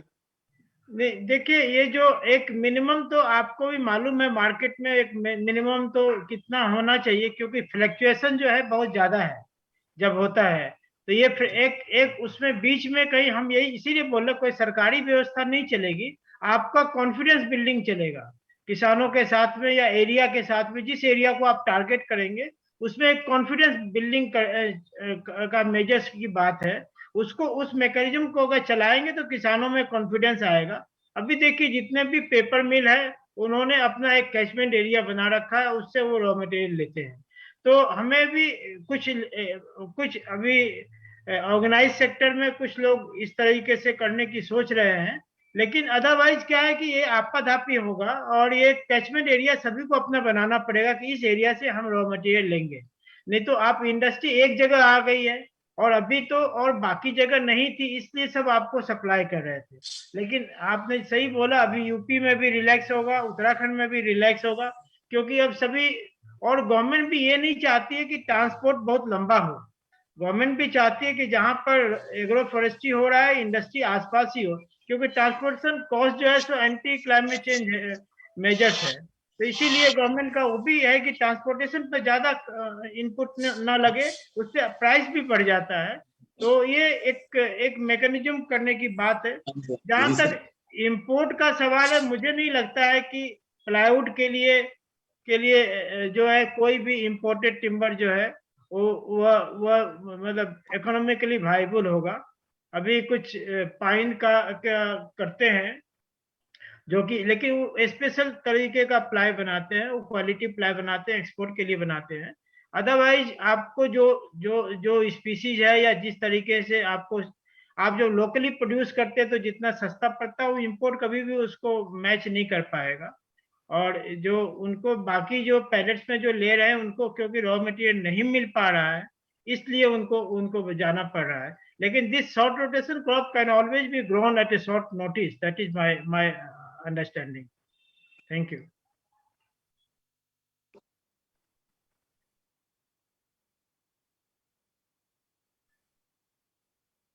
मनोज आप अनम्यूट हो गए, अनम्यूट कर लीजिए, आप म्यूट हो गए। सर बहुत बहुत धन्यवाद सर। इस विषय पे सर चूंकि एक रीजनेबल प्राइस, जोली सर बहुत काम कर रहे हैं सर हरियाणा में, क्या पूरे देश में काम कर रहे हैं सर। वो लगातार एफआरआई के टच में है सर, इंडस्ट्री के टच में और किसान के टच में है। मैं जोली सर से जानना चाहूंगा कि इसमें उन्हें क्या क्या दिक्कतें आ रही हैं सर, और उन इंडस्ट्री क्या करे कि आपका जो प्रयास है सर वो फलीभूत हो सर। जोली सर। सर मैं रिक्वेस्ट करूंगा पहले डॉक्टर अशोक बोले हैं तो उसके बाद में मेरा बोलना वाजिब होगा। Doctor Ashwini sir. Doctor Ashok doctor Ashok का ना पूरे का पूरा एक 30 मिनट का ले रखा है सर, पूरा बहुत लंबे चौड़े। उनसे तो हमने पूरा बिल्कुल आज उनसे पूरी बात रखवानी है सर, तो उनको लेके सर। लेकिन चूंकि आप सर ये प्रयास कर रहे हैं तो मेरा मानना है सर कि आप थोड़ा सा इसमें रोशनी डालें सर, प्रकाश डालें, और उसके बाद हम डॉक्टर साहब पे जाएंगे सर। मनोज जी मेरा एक क्वेश्चन है बीच में, अगर जोली साहब परमिशन दें तो। Sir please please please please. हम लोग मेलिया डूबिया की बात करते हैं, जोली साहब इस पे आप थोड़ा सा हाईलाइट कीजिएगा कि मेलिया डूबिया हमारे कोर वीनियर के लिए सुटेबल है या फेस वीनियर की? सर ये 100% कोई भी स्पेसीज फेस के लिए या 100% कोर के लिए नहीं है। इसमें से कम 20% से लेके 25% तक फेस स्पेसीज जो है मिल जाती है सर। ठीक है, धन्यवाद। और साउथ में निकाल रहे हैं, और जहां मैं इस यूनिट में था तमिलनाडु यूनिट में स्टार्ट भी कर दिया था। वह खाली 8 फुट की पिलिंग मशीन लगाना बहुत जरूरी है। हम जहां आज से 50 साल थे, हम आज उससे और पीछे चले गए, आगे नहीं आ रहे हैं। इसी स्पेसीज से जैसे आप कैलिब्रेटेड प्लाईवुड बना रहे हैं सर, 8 फुट की लकड़ी को 4 फुट काट रहे हैं, 4 फुट को फिर आप जो है फाली बना रहे हैं, फाली को फिर आप 8 फुट में जोड़ रहे हैं। तो सारे ये पजामा फाड़ के सिलने वाली बात हो रही है। हम इतना होना पड़ेगा उसको 8 तो पूरा जब पीलिंग करेंगे, आप जो पीलिंग है 8 फुट की, वो सारी की सारी जो है उसमें से फुल पैनल जब निकलेगा, उससे माल जो बनाएंगे तो उससे आपका कैलिब्रेटेड प्लाई बड़ी आसान सी बन जाएगी। और उसमें जो 1.5 mm या 2 mm खाता है वो मुश्किल से 50% ही खाया जाएगा। वो भी टिम्बर बचेगी आपकी, और क्वालिटी का माल भी बनेगा, सेविंग भी है। और मैं रिक्वेस्ट करूंगा डॉक्टर अशोक कुमार जी से जो है इस पर आगे कमेंट्स दिए जाए। और सर ये अभी मेरे पास लाइन में है डॉक्टर विवेक सक्सेना थे, एमडी हरियाणा फॉरेस्ट कारपोरेशन के। उन्होंने मैसेज भेजा है सब पैनलिस्ट को और हरियाणा के इंडस्ट्रीज को कि जनवरी के फर्स्ट वीक में आप लोग आइए और आप लोगों से जो है मिल बैठ के जो भी समस्या है उसको जो है हल करेंगे। जोली जी एक मेरा सुझाव है। हाँ जी। हाँ, मेरा एक सुझाव है सरकार से। सरकार ने लाइसेंस खोला, ठीक है, कोई चीज बंद नहीं रहनी चाहिए, खुलनी चाहिए। कोई अभी जैसा सिचुएशन है इंडस्ट्री का, बहुत कम आदमी इसमें अप्लाई करेंगे। इंडस्ट्री बंद हो रही है, इससे हमें ज्यादा नहीं घबराना चाहिए। हमें सरकार से इस पर एक गहराई से बात करनी चाहिए कि भाई जो आप ये जो किसानों को 70 रुपया 50 रुपया दे रहे हैं, ये सब्सिडी किसानों को एकड़ के अनुसार दे कि पॉपुलर लगाएंगे तो पर एकड़ काफी ज्यादा अमाउंट दे, उससे किसान काफी ज्यादा लगाएंगे और हमारा रोजगार बढ़ेगा, यहाँ पर रोजगार मिलेगा। और जो गेहूं धान में जो एक सरकार पर प्रेशर आता है वो भी काफी हद तक उसमें कम होगा। तो लाइसेंस खोले हैं, उसके लिए सरकार को हम मना नहीं कर सकते हैं और मना करना भी नहीं चाहिए।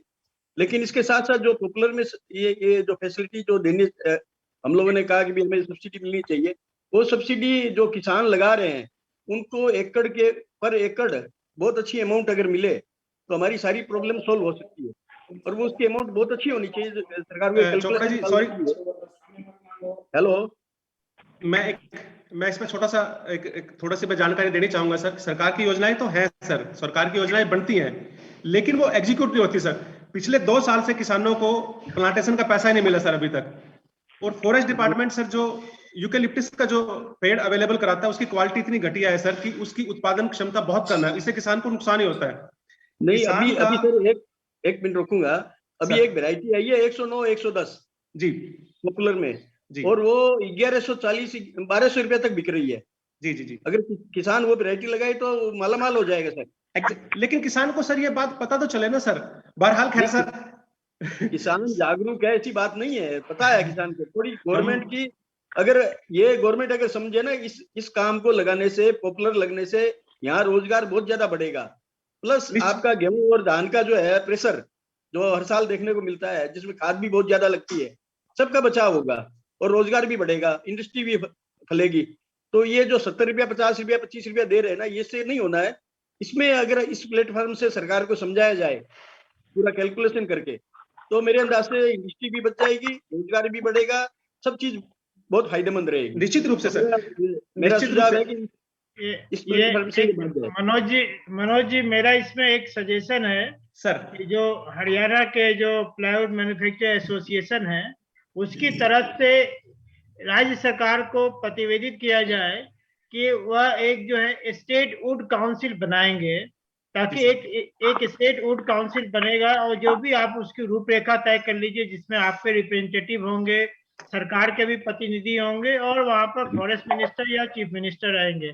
इस तरह का अगर आप एक स्टेट वुड काउंसिल बना लेंगे तो आपकी जो जो समस्या है रॉ मटेरियल ऑगमेंटेशन की और ये सब समस्याओं का समाधान उसी फोरम से हो जाएगा। फोरम की आवश्यकता है। अभी हम लोग एक्ट बना के लाना चाह रहे थे भारत सरकार से, लेकिन एक्ट बन नहीं पा रहा है। लेकिन इस ऐसे इनिशिएटिव राज्य सरकार को लेने में कोई कठिनाई नहीं है। तो आप लोग अगर लिख के देंगे कि एक हमारा स्टेट वुड काउंसिल बना दी जाए, हम लोग इतना बड़ा रेवेन्यू देते हैं तो हमारी समस्याओं को सुनने का फोरम दे दिया जाए। ये अगर आप मुख्यमंत्री से मांगेंगे तो ये आपको मिल जाएगा। और ये बहुत आसान चीज है, सभी लोग फोरम चाहेंगे और उसमें आप लोग अपना प्रतिनिधि जाके फिर इस बात को बताएंगे कि ये चाहिए। क्योंकि अभी क्या है ना, रॉ मटेरियल के लिए कोई बात ही नहीं हो पा रही है गवर्नमेंट के लेवल पर। आप आपको मिल जा रहा था रॉ मटेरियल, आप अपने तरीके से अलग अपने काम में व्यस्त थे और सरकार अपना व्यस्त थी। तो ये एक फोरम लाना पड़ेगा जहां पे इन बातों पर डिस्कशन हो और आर्गुमेंट हो। जोली सर, आप सर कुछ बोलिए सर, डॉक्टर सर ने जो सुझाव दिया सर। हम इस पर फोरम बनाएंगे सर। ये एसोसिएशन बहती साहब हैं, सारे एग्जीक्यूटिव यहाँ बैठे हुए हैं, मेरा पूरा सहयोग रहेगा, साथ में पूरा सहयोग रहेगा। और मैं डॉक्टर अशोक कुमार जी को अभी ये रॉ मटेरियल पर बात हो रही है और उनकी तरफ से जितना हेल्प मुझे मिला है, मैं विश्वास करिए कि 24 घंटे में से जब भी इनको पुकारा है इन लोगों ने, डॉक्टर अशोक ने यूपी में, पंजाब में, हरियाणा में, इवन साउथ इंडिया में पूरा हेल्प करा है, इवन गुजरात तक। तो मैं ऐसे अधिकारी को सलाम करता हूं और उनकी सेवाएं भी लेंगे और उनकी पूरी बात सुनी जाए, ताकि जो है उनसे भी पूरी और हेल्प लिया जाए। डॉक्टर अशोक कुमार। निश्चित रूप से डॉक्टर अशोक सर।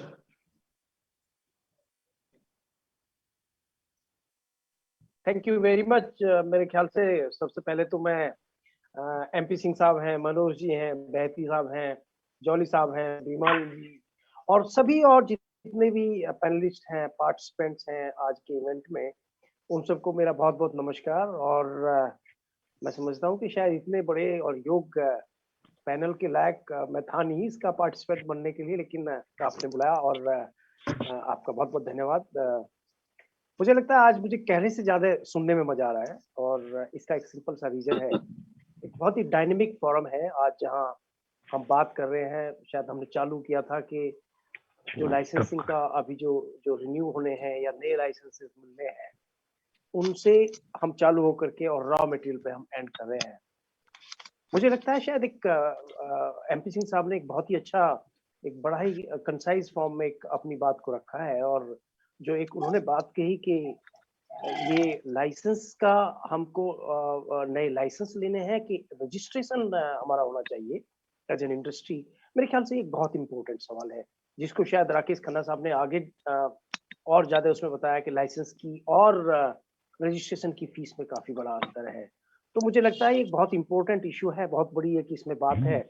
और जिससे लगता है कि शायद जितने इंडस्ट्री के पार्टनर्स हैं वो शायद और अच्छे से इसको जो है, जैसे एमपी सिंह साहब ने सजेस्ट किया, अगर एक फोरम बनती है, उस फोरम के थ्रू अगर गवर्नमेंट तक पहुंचाया जाए, सरकारों तक पहुंचाया जाए, तो मुझे लगता है शायद इसमें और कुछ जो है क्लैरिटी आएगी और बहुत सारी, जो मुझे लगता है कि कहीं ना कहीं जो एक डूम्ड सी सिचुएशन है वो काफी क्लियर होगी, वो पिक्चर काफी क्लियर बनेगी।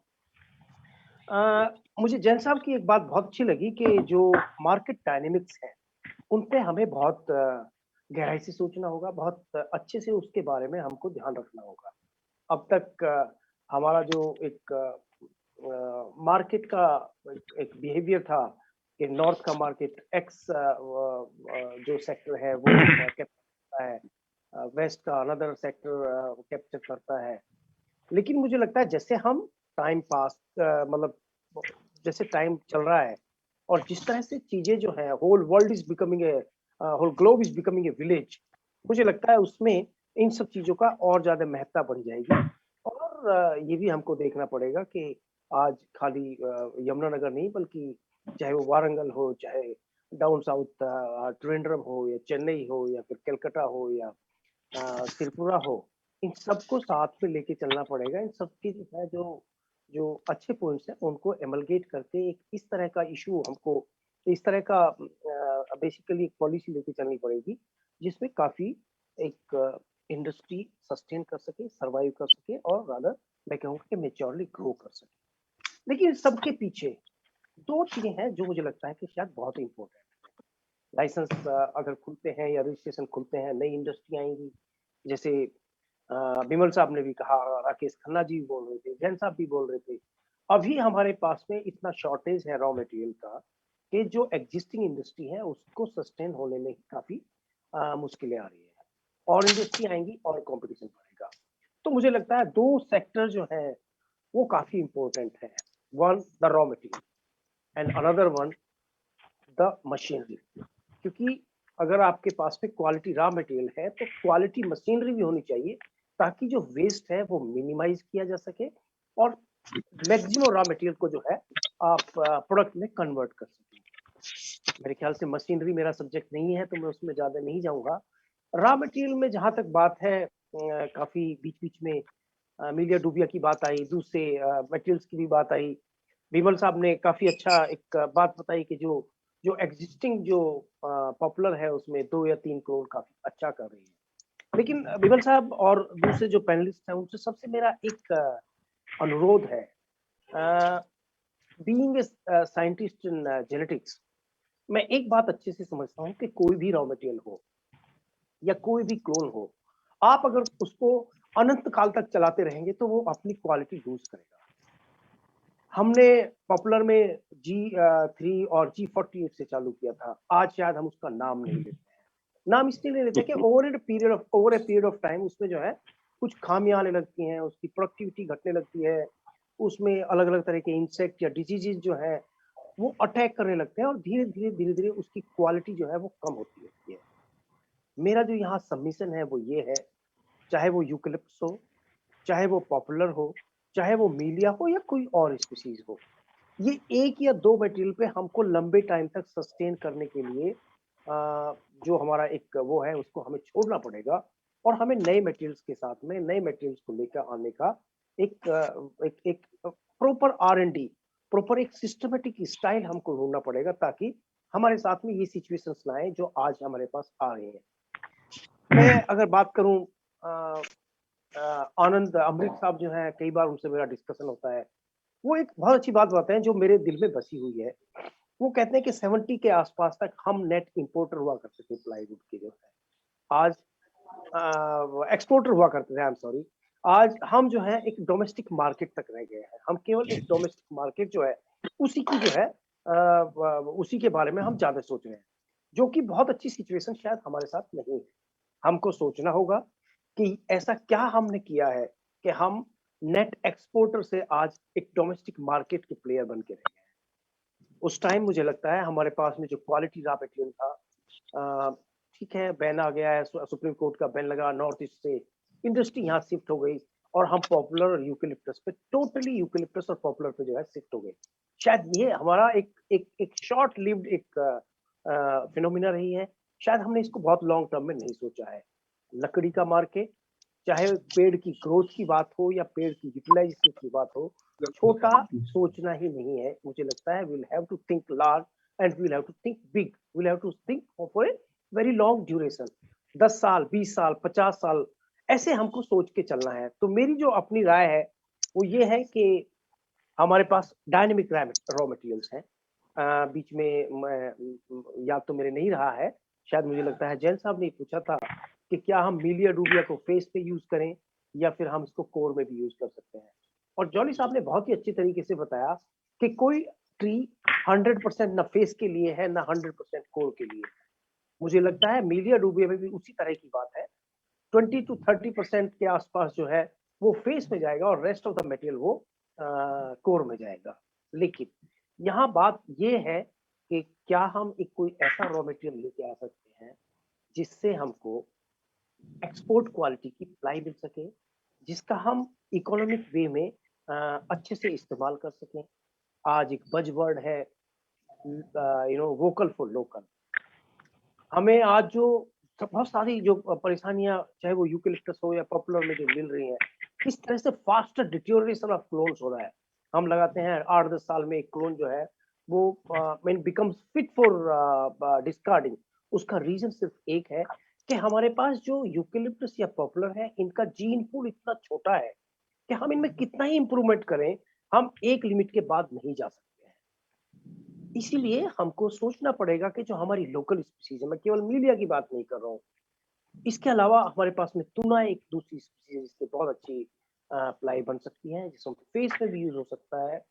हमारे पास में चुक्रेस या एक दूसरा स्पीसीज है जो बहुत अच्छा है। और मलाइना आर्बोरिया, आप सब लोग ये जान करके अचंभित होंगे कि 62 में एक इंटरनेशनल प्रोवेनेंस ट्रायल लगा था जिसमें से कुछ मटेरियल कोस्टा रिका गया और आज कोस्टा रिका पूरा का पूरा कोस्टा रिका, चाहे वो टिम्बर मार्केट हो, चाहे प्लाईवुड हो, चाहे पल्पवुड हो, वो मलाइना आर्बोरिया पे सस्टेन करता है। और गया कहाँ से था वो? खरसांग एक प्रोवेनेंस थी जो कि वेस्ट बंगाल में है। वेस्ट बंगाल और असम के बॉर्डर के आसपास की वो प्रोवेनेंस है जिसने पूरे वर्ल्ड को रूल किया हुआ है। लेकिन हमारा अनफॉर्चुनेट देखिए कि वो मटेरियल हमारे यहाँ है ही नहीं।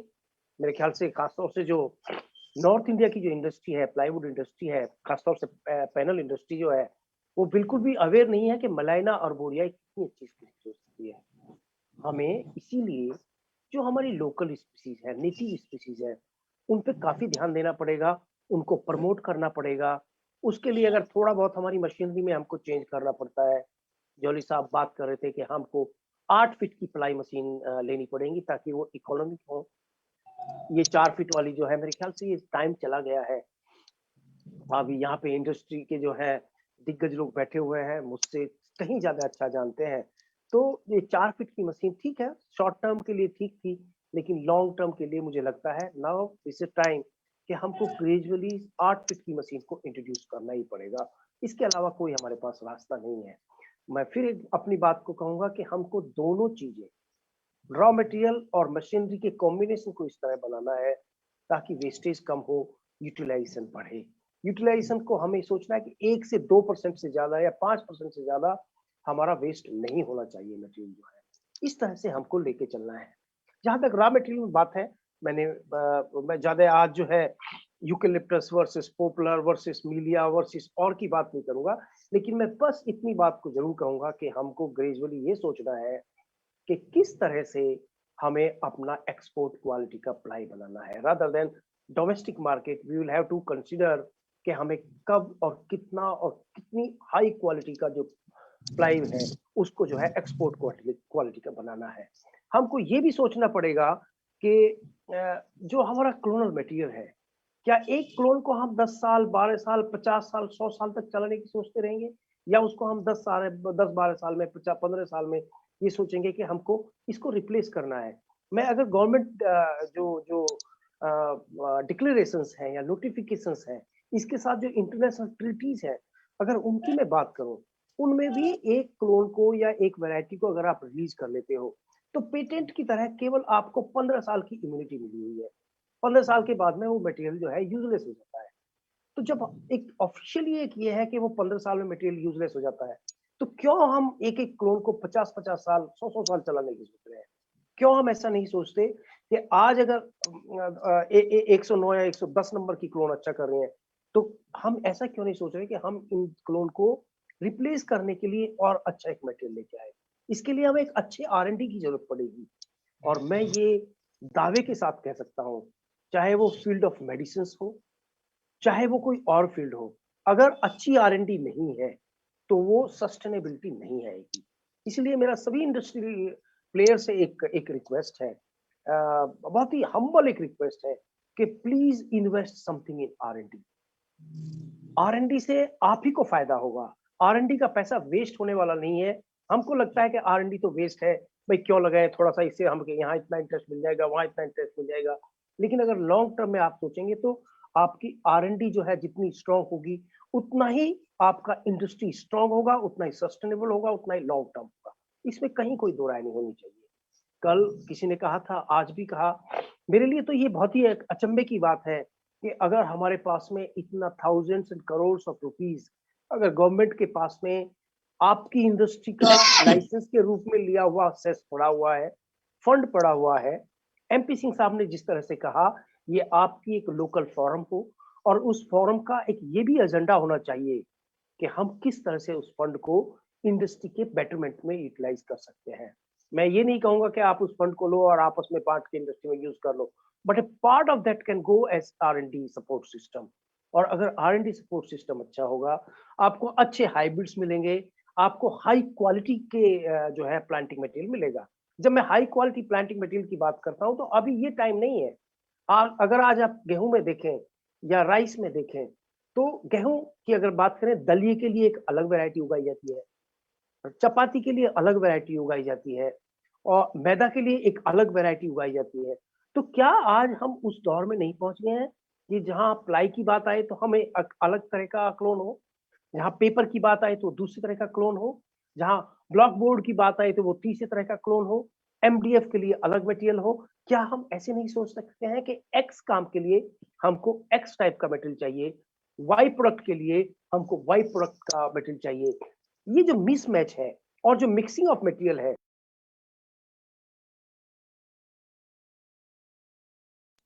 एक तरह से देखा जाए तो रॉ मटेरियल का रिकवरी भी कम है। तो इस चीज को अगर बढ़ाना है तो आपको सही मटेरियल का सही प्रोडक्ट के लिए चूज करना पड़ेगा।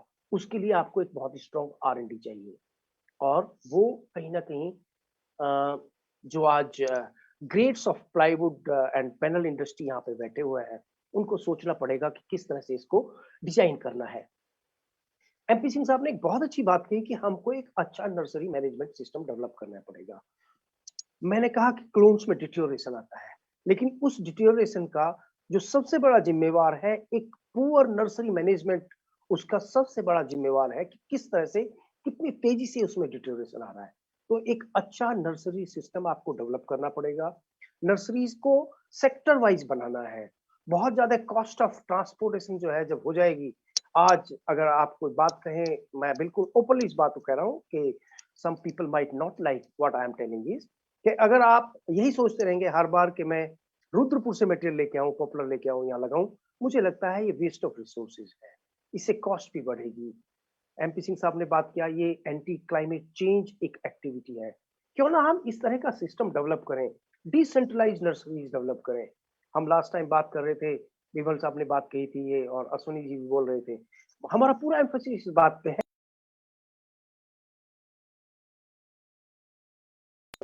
यमुनानगर एक हमारा जो है इंडस्ट्री हब है, तो वहीं पे उसके लिए नर्सरी बनना चाहिए, वहीं पे उसके लिए जो है एक अच्छा प्लांटेशन प्रोग्राम बनना चाहिए कि 100 किलोमीटर के बीच से ही जो है 100 विदिन 100 किलोमीटर आपको सफिशिएंट वुड मिल जाए।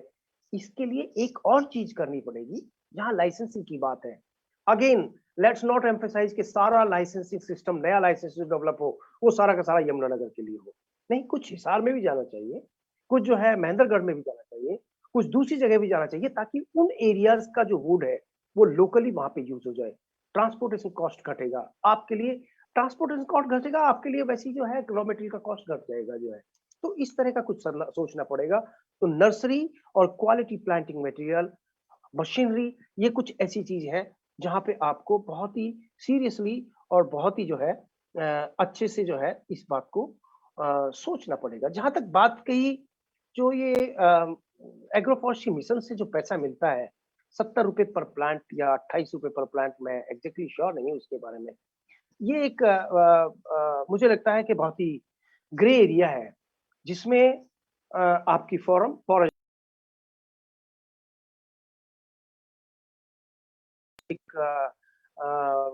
एक स्ट्रेटजी डेवलप करे, ताकि जो पैसा है, जो पैसा किसानों के लिए बना है, वो किसानों को सही वक्त पे मिले, सही समय से मिले। क्योंकि जिस तरह का अभी 2-3 साल से मुझे लगता नहीं है कि इस तरह का कोई हेल्प किसानों को मिल पाई है। और उससे जो एक किसानों में जो एक थोड़ा सा रुझान कमजोर होता है, उस रुझान को कमजोर करने में अगर इस तरह की हेल्प उसको मिल जाती है, तो कहीं ना कहीं एक उसके लिए बेनिफिट का ही मसला रहेगा, और इससे पूरी इंडस्ट्री, पूरा सेक्टर जो है वो बेनिफिटेड होने वाला है। मैं समझता हूँ मैं तो आज जो है बहुत बहुत नई चीजें जो है आप सब लोगों से सुन रहा हूँ और उसको सुनता रहूंगा। Thank you very much, thank you very much. धन्यवाद डॉक्टर साहब, बहुत ही महत्वपूर्ण आपने बात रखी है सर। और अब मैं विषय परिवर्तन के लिए सुरेश भायती जी से निवेदन करूंगा कि वो आए और अपनी बात रखें सर।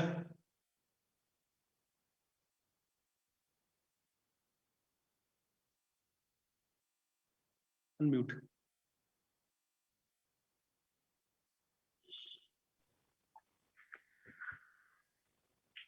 मैं कुछ कहूं उससे पहले मैं बियानी जी से आग्रह करूंगा कि उन्होंने डॉक्टर एमपी सिंह की बात सुनी और इसके अलावा सारे हमारे पैनलिस्टों की बात सुनी।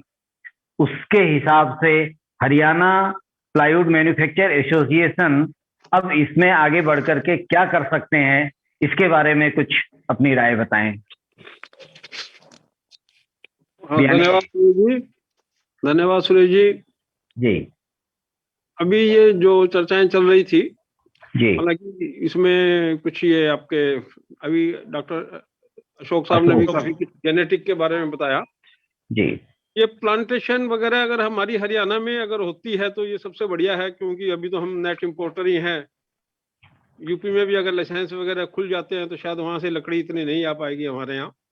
जी, निश्चित है, पंजाब में भी फैक्ट्रियां काफी है, वहां की लकड़ी भी आना ऑलमोस्ट नील के बराबर ही है अभी। तो ये स्टेट वुड काउंसिल वगैरह अगर कुछ बन जाती है हमारे यहाँ, सभी के सहयोग से सरकार से बात करके, फॉर्चुनेटली हमारे जिले के ही हैं वन मंत्री भी, तो वो हमारे लिए एक्सेसिबल भी जल्दी है कि स्टेट वुड काउंसिल बना के, और जो फंड पड़ा है करोड़ों रुपए का, एग्जैक्टली तो मुझे नहीं मालूम, उसको यूज करके उसमें फास्ट ग्रोइंग स्पेसीज लगाई जाए और बढ़िया नर्सरी लगाई जाए। आज के हिसाब से जो एफआरआई से रिसर्च वगैरह होती रहती है, उनका सहयोग लेके, तो आने वाले वर्षों के लिए फिर ये क्लस्टर में भले ही कितनी फैक्ट्रियां हैं, उनको फायदा होगा। और ये भी सुझाव सही है कि दूसरे क्षेत्रों में भी प्लांटेशन होनी चाहिए, उनके जमीन के हिसाब से। जैसे मिलिया डुबिया तो प्राय सब जगह लग सकती है, ऐसा रिसर्च में आया है सामने। फतेहाबाद, हिसार, इवन भिवानी, महेंद्रगढ़ में भी लग सकती है। तो इस टाइप की स्पेसीज जिस लैंड में जो सूट करती है, वहां उसकी प्लांटेशन बढ़े। और उसके साथ साथ हमारा अगर इतना ज्यादा प्रोडक्शन हो जाएगा और हमारे एरिया में खपत कम होगी तो भी मुश्किल है, हमें कहीं ना कहीं एक्सपोर्ट पे जाना ही पड़ेगा।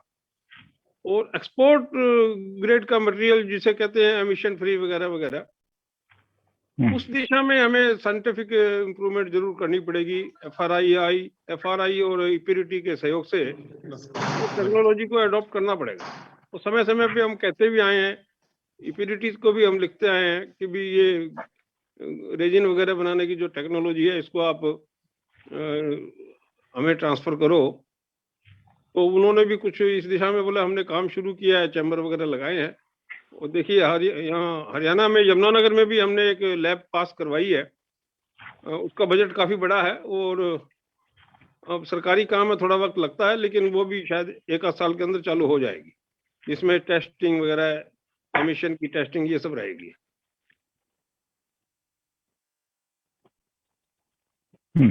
धन्यवाद।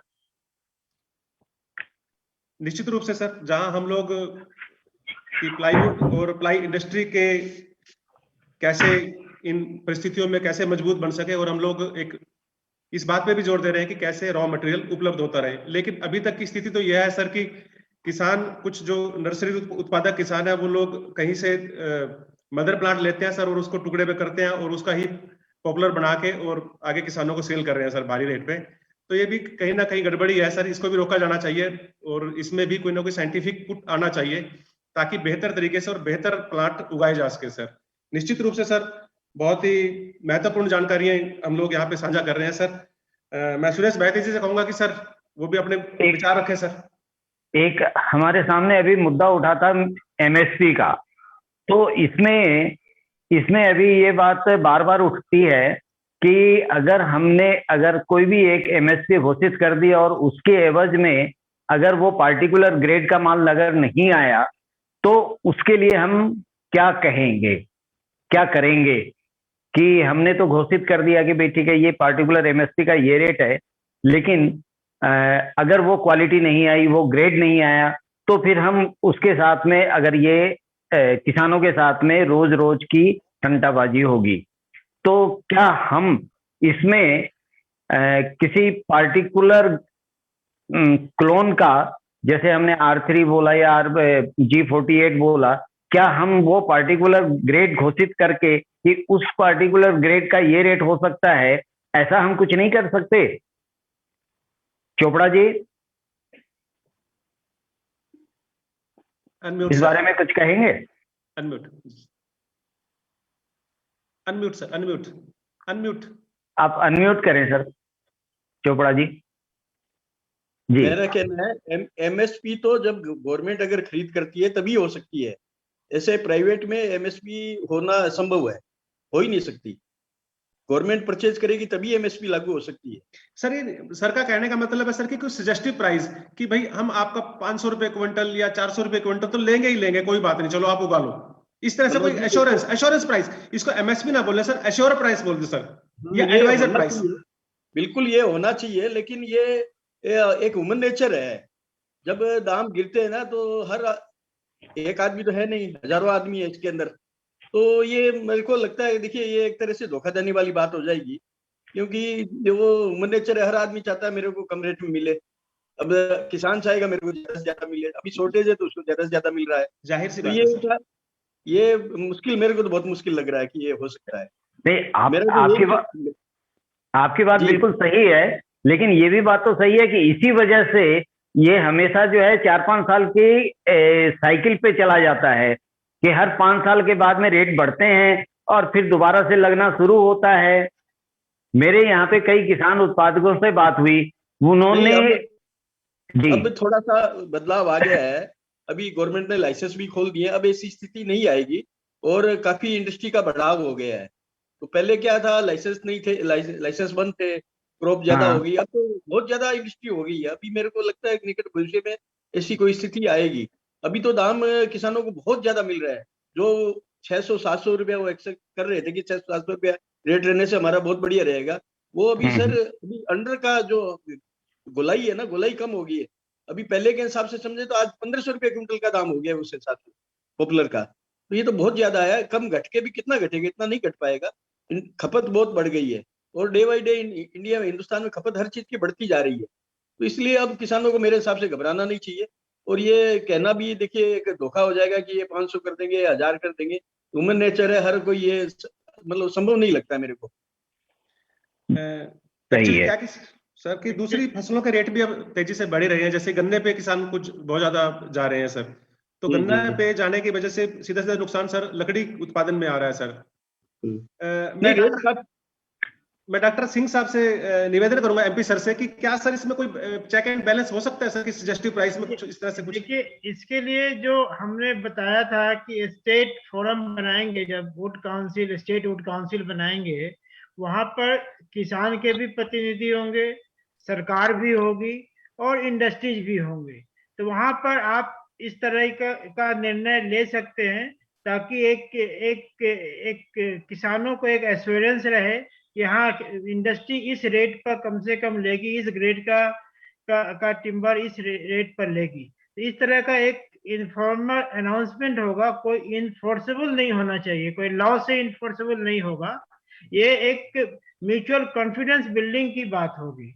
इसीलिए वुड काउंसिल का जो मैंने सजेशन दिया उसका ये बेहतर यही काम है, ताकि जो इस तरह का जो प्रॉब्लम हो रही है, अब किसी एरिया में किसानों को पता नहीं है कि कौन सा स्पीसीज उगाएं, बिकॉज उनको आसपास कोई इंडस्ट्री नहीं दिख रही है, इसलिए वो उगा नहीं रहे हैं। तो वहां पर भी वुड काउंसिल सहायता करेगी और टू रीडिस्ट्रीब्यूट द इंडस्ट्री, कि हाँ किसी को प्रोत्साहित करेगी भाई आप जो है सो वहां पर इंडस्ट्री खोलें, इतने किसान वहां पर हैं। तो इस तरीके का एक बात करने का और डिसीजन लेने का फोरम होगा, तो उससे आप लोग का बहुत सारी समस्याएं और किसानों की भी समस्याओं का निदान होगा। डॉक्टर मैं सर सुभाष जोली जी से निवेदन करना चाहूंगा कि वो संक्षेप में सर बताएं कि वो जो लगे हुए हैं, चूंकि किसान, इंडस्ट्री और एफआरआई के बीच में वो एक कड़ी का काम कर रहे हैं सर, वो क्या सोचते हैं सर? सुभाष सर है नहीं, अनम्यूट सर। गाड़ी चाहे 2 लाख की खरीदें चाहे 2 करोड़ की खरीदें, स्टेपनी जरूर रखते हैं सर उसके अंदर में। तो स्टेपनी तो जरूर लेके चलनी पड़ेगी सर, चाहे स्टेपनी इंडस्ट्री के लिए हो चाहे वो किसानों के लिए हो, दोनों को स्टेपनी रखनी पड़ेगी। उसका सॉल्यूशन जो सर अभी तक जो है मैं पिछले 1.5 साल 2 साल से कर रहा हूँ, वो ये कि जब तक किसान भी मजबूत नहीं होगा तब तक बात बनेगी नहीं। यानी कि उसकी होल्डिंग कैपेसिटी बढ़नी चाहिए। जब भी फसल ज्यादा हो जाएगी उसको सरकार ट्रांसपोर्ट सब्सिडी दे साउथ में जाने के लिए, या एक्सपोर्ट खोल देवे, या उसके खड़े हुए पेड़ों पर जैसे जो है गोदाम के लिए बैंक से लोन मिल जाता है कि जब रेट ठीक होगा तब बेचूंगा। तो जब तक ये बात बनेगी नहीं तो ये ऐसा ही ये बम्बड़ भूसा चलता रहेगा। ये 2 बार 3 बार तो मैं पिछले 20 साल में देख रहा हूँ, और इससे इंडस्ट्री को बहुत नुकसान हो रहा है, किसानों को तो हो ही रहा है। कद्दू छुरी पर गिरे, छुरी कद्दू पर गिरे, तो इंडस्ट्री का बहुत नुकसान हो रहा है, चाहे इंडस्ट्री इसको माने या नहीं माने। तो दोनों को बराबर लेके चलना पड़ेगा। आप कितना नुकसान बर्दाश्त करके मानेंगे ये बात आपकी मर्जी है। चलिए स्टेपनी तो रखनी पड़ेगी।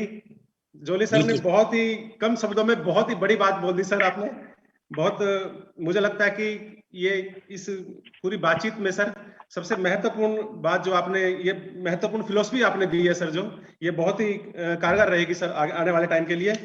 आज सर चूंकि टाइम बहुत लंबा हो गया सर, और हम सभी पैनलिस्ट बहुत ही शांतिपूर्वक तरीके से सर हमारी बातें सुन रहे हैं, और सर हम लोग आपस में जो विचार कर रहे हैं सर, बहुत ही सारगर्भित हमारी बातचीत रही है सर। और निश्चित ही इस बातचीत को हम लोग सरकार के सामने रखेंगे सर, और चाहेंगे कि सरकार इस पर जो इंडस्ट्रियलिस्ट हमारे जो पैनलिस्ट हैं, जिन्होंने जो बातें रखी हैं सर, जो मुद्दे उठाए हैं सर, हम उनको सरकार के सामने रखें। और हमारी यह भी कोशिश रहेगी सुभाष जी के नेतृत्व में सर हम लोग कि अपने वन मंत्री से भी इन बातों को सर हम आपके साथ मिलकर सर रखना चाहेंगे सर सुभाष सर। तो ये भी निवेदन मैं करूंगा सर। और आज की बातचीत में जो महत्वपूर्ण बातें निकल के आई है सर, इसमें सबसे बड़ी बात जो मुझे लगती है सर ये है कि हमें स्टेट वुड काउंसिल पर काम करना चाहिए सर। मुझे लगता है कि ये एक बड़ा काम होगा सर हमारी इंडस्ट्री के लिए भी और किसान के लिए भी सर। जोली सर क्या सोचते हैं सर आप इस पे? बिल्कुल, मैं एसोसिएशन के साथ में पूरा कंधे से कंधा मिला के चलने को तैयार हूं सर। आप 24 घंटे में जब भी याद करेंगे मैं हाजिर हूं। मेरी जो भी सवाल लेना चाहेंगे मैं हाजिर हूँ सर। निश्चित रूप से सर। साहब को भी और विमल साहब को पूरी थैंक यू। बहुत ही बढ़िया सर। Thank you sir. बहुत मजा आ रहा है सर बातचीत में, और ऐसा लगता है कि हमें बातचीत मतलब करते रहना चाहिए, लेकिन चूंकि कहीं ना कहीं विराम देना पड़ता है सर चीजों को। तो मुझे लगता है कि सुरेश सर क्या हम लोग अब बातचीत को कंक्लूड करें सर? जी, सभी से एक बार पूछ लिया जाए कि और सभी कोई कंक्लूडिंग कुछ भी कहना चाहते हैं तो अपना हाथ उठा करके अपना कहें सर। सर मैं डॉक्टर MP सिंह और डॉक्टर अशोक का बहुत बहुत धन्यवाद करना चाहूंगा उनसे काफी कुछ मुझे समझने को मिला और शायद फ्यूचर के लिए कुछ निर्णय कर पाऊं मैं उनकी बातों के आधार पे। इसके लिए मैं उनको पुनः धन्यवाद देना चाहता हूँ। Thank you. निश्चित रूप से सर ये इस वेबिनार की सफलता भी है कि सर कि ये आपने जो बातें कही हैं सर कि इससे आप फ्यूचर में भी सर सीखने का मौका मिल रहा है आपको और आप इनको अमल में लेके आएंगे। निश्चित रूप से सर बहुत बहुत धन्यवाद सर। अब मैं सुभाष जोली सर से निवेदन करूंगा सर कि चूंकि एक हमारे सम्मानित पार्टिसिपेंट ने बहुत टाइम दिया सर और बहुत ही बढ़िया बढ़िया सर विचार रखे, तो आप एक धन्यवाद ज्ञापित करें सर। अशोक सर जी को कुछ कहना है? हाँ sir please. Thank you Manoj ji. बस मैं ये कहना चाह रहा था कि ये बहुत अच्छा इनिशिएटिव है जहां गवर्नमेंट के हायर ऑफिशियल्स एमपी सिंह जैसे लोग हैं, इंडस्ट्री के काफी माहिर लोग हैं और मीडिया से आप लोग काफी बड़ा रोल प्ले कर रहे हैं। तो मुझे लगता है कि इस तरह की मीटिंग्स बीच बीच में हमको ऑर्गेनाइज करती रहनी चाहिए। इससे बहुत सारे कंफ्यूजन्स दूर होते हैं और बहुत सारी जो एक नई जो बातें हैं या जो नए डेवलपमेंट्स हैं उनको पर्कुलेट होने में आसानी होती है।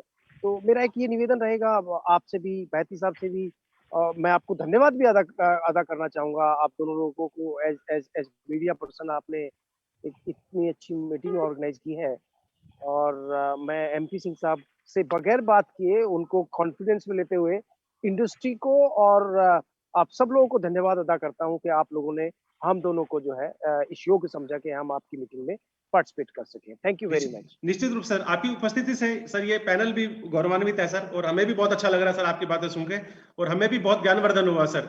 निश्चित रूप से sir thank you sir. Thank you Jolly sir.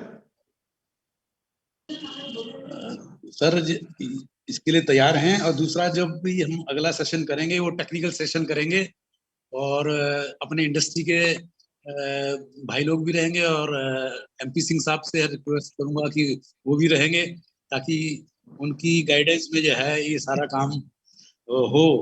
और मैं डॉक्टर एमपी सिंह साहब को और डॉक्टर अशोक को बहुत बहुत धन्यवाद देता हूँ।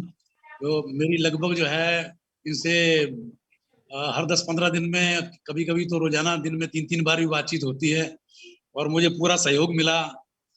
इनका पिछला भी सहयोग मिलता रहा इनसे और आगे भी सहयोग मिलता रहेगा। इसके लिए बहुत बहुत धन्यवाद इनको। और धन्यवाद है बियानी साहब को, चोपड़ा साहब को। इनसे भी मैं बहुत जल्दी मुलाकात करता रहता हूँ और तबादले ख्यालात होता रहता है। विकास खन्ना जी से मैं पहली बार रूबरू हूँ, उनका बहुत धन्यवादी हूँ। पदम जैन साहब से 2-3 बार पहले मिल चुका हूँ और बहुत अच्छी फ्रूटफुल बातचीत होती है। टेक्निकल बातचीत इनसे बहुत अच्छी होती रहती है। अश्विनी कौशिक साहब, राकेश खन्ना साहब, बहुत बहुत धन्यवाद। मैं आपका बहुत शुक्रगुजार हूँ और आगे भी हम मदद एक दूसरे की लेते रहेंगे। तो मुझे पूरा विश्वास है और अगला हम टेक्निकल सेमिनार रखेंगे अपने टेक्नोलॉजिस्ट एसोसिएशन का, साथ में इप्रिटी को भी लेंगे ताकि आपकी जो भी वो काफी टाइम पहले दे देंगे ताकि आपकी जो जो समस्याएं हैं उसको सॉर्ट आउट करें। मैं आपको हर कदम के साथ मिलूंगा और मुझे उम्मीद है मनोज ठाकुर जी और सुरेश भाटी जी का भी पूरा सहयोग मिलेगा। इस उम्मीद के साथ में बहुत बहुत धन्यवाद। ये चर्चा आगे भी रहेगी, लगातार रहेगी। धन्यवाद। थैंक यू सर, बहुत बहुत धन्यवाद आप सभी का सर। आप लोगों की उपस्थिति सर ये हमारी बातचीत सर बहुत ही सारगर्भित रही सर और निश्चित ही इसका इंडस्ट्री, किसान दोनों को बड़ा फायदा मिलेगा, मार्केट को फायदा मिलेगा सर। इसी उम्मीद के साथ मैं आप सभी का तहे दिल से धन्यवाद करता हूं सर। मैं अप्लाई इनसाइट की तरफ से धन्यवाद करता हूं सर। मैं सुभाष जोली सर की तरफ से धन्यवाद करता हूं क्योंकि सुभाष जोली सर हमें लगातार प्रेरित करते रहते हैं कि हम कुछ ना कुछ इस तरह का करता रहें और उन्हीं की प्रेरणा से सर आज ये वेबिनार संभव हो पाया सर। सर बहुत बहुत धन्यवाद। डॉक्टर एमपी सिंह का बहुत बहुत धन्यवाद सर। डॉक्टर अशोक जी का और आप सभी का बहुत बहुत धन्यवाद sir. Thank you very much sir. Have a nice day thanks sir. To all. नमस्कार। Thanks to all. Thank you. नमस्कार। नमस्कार सभी का नमस्कार। बेहतर जी नमस्कार आपको, धन्यवाद। बहुत धन्यवाद सर आप लोगों का। बहुत अच्छा आयोजन किया आपने और जी। सुभाष जोली जी का भी बहुत अच्छा आयोजन किया। Thank you everybody. Yeah. Thank you जी, थैंक यू। इन सब Thank की you. क्लिप इन सब की क्लिपिंग्स जो है सब आपको साया चैनल पे मिलेगी सर, ताकि जो है हमेशा रिकॉर्ड में रहे। ठीक है, okay, thank you everybody. Thank you sir. Thank you sir. Thank you.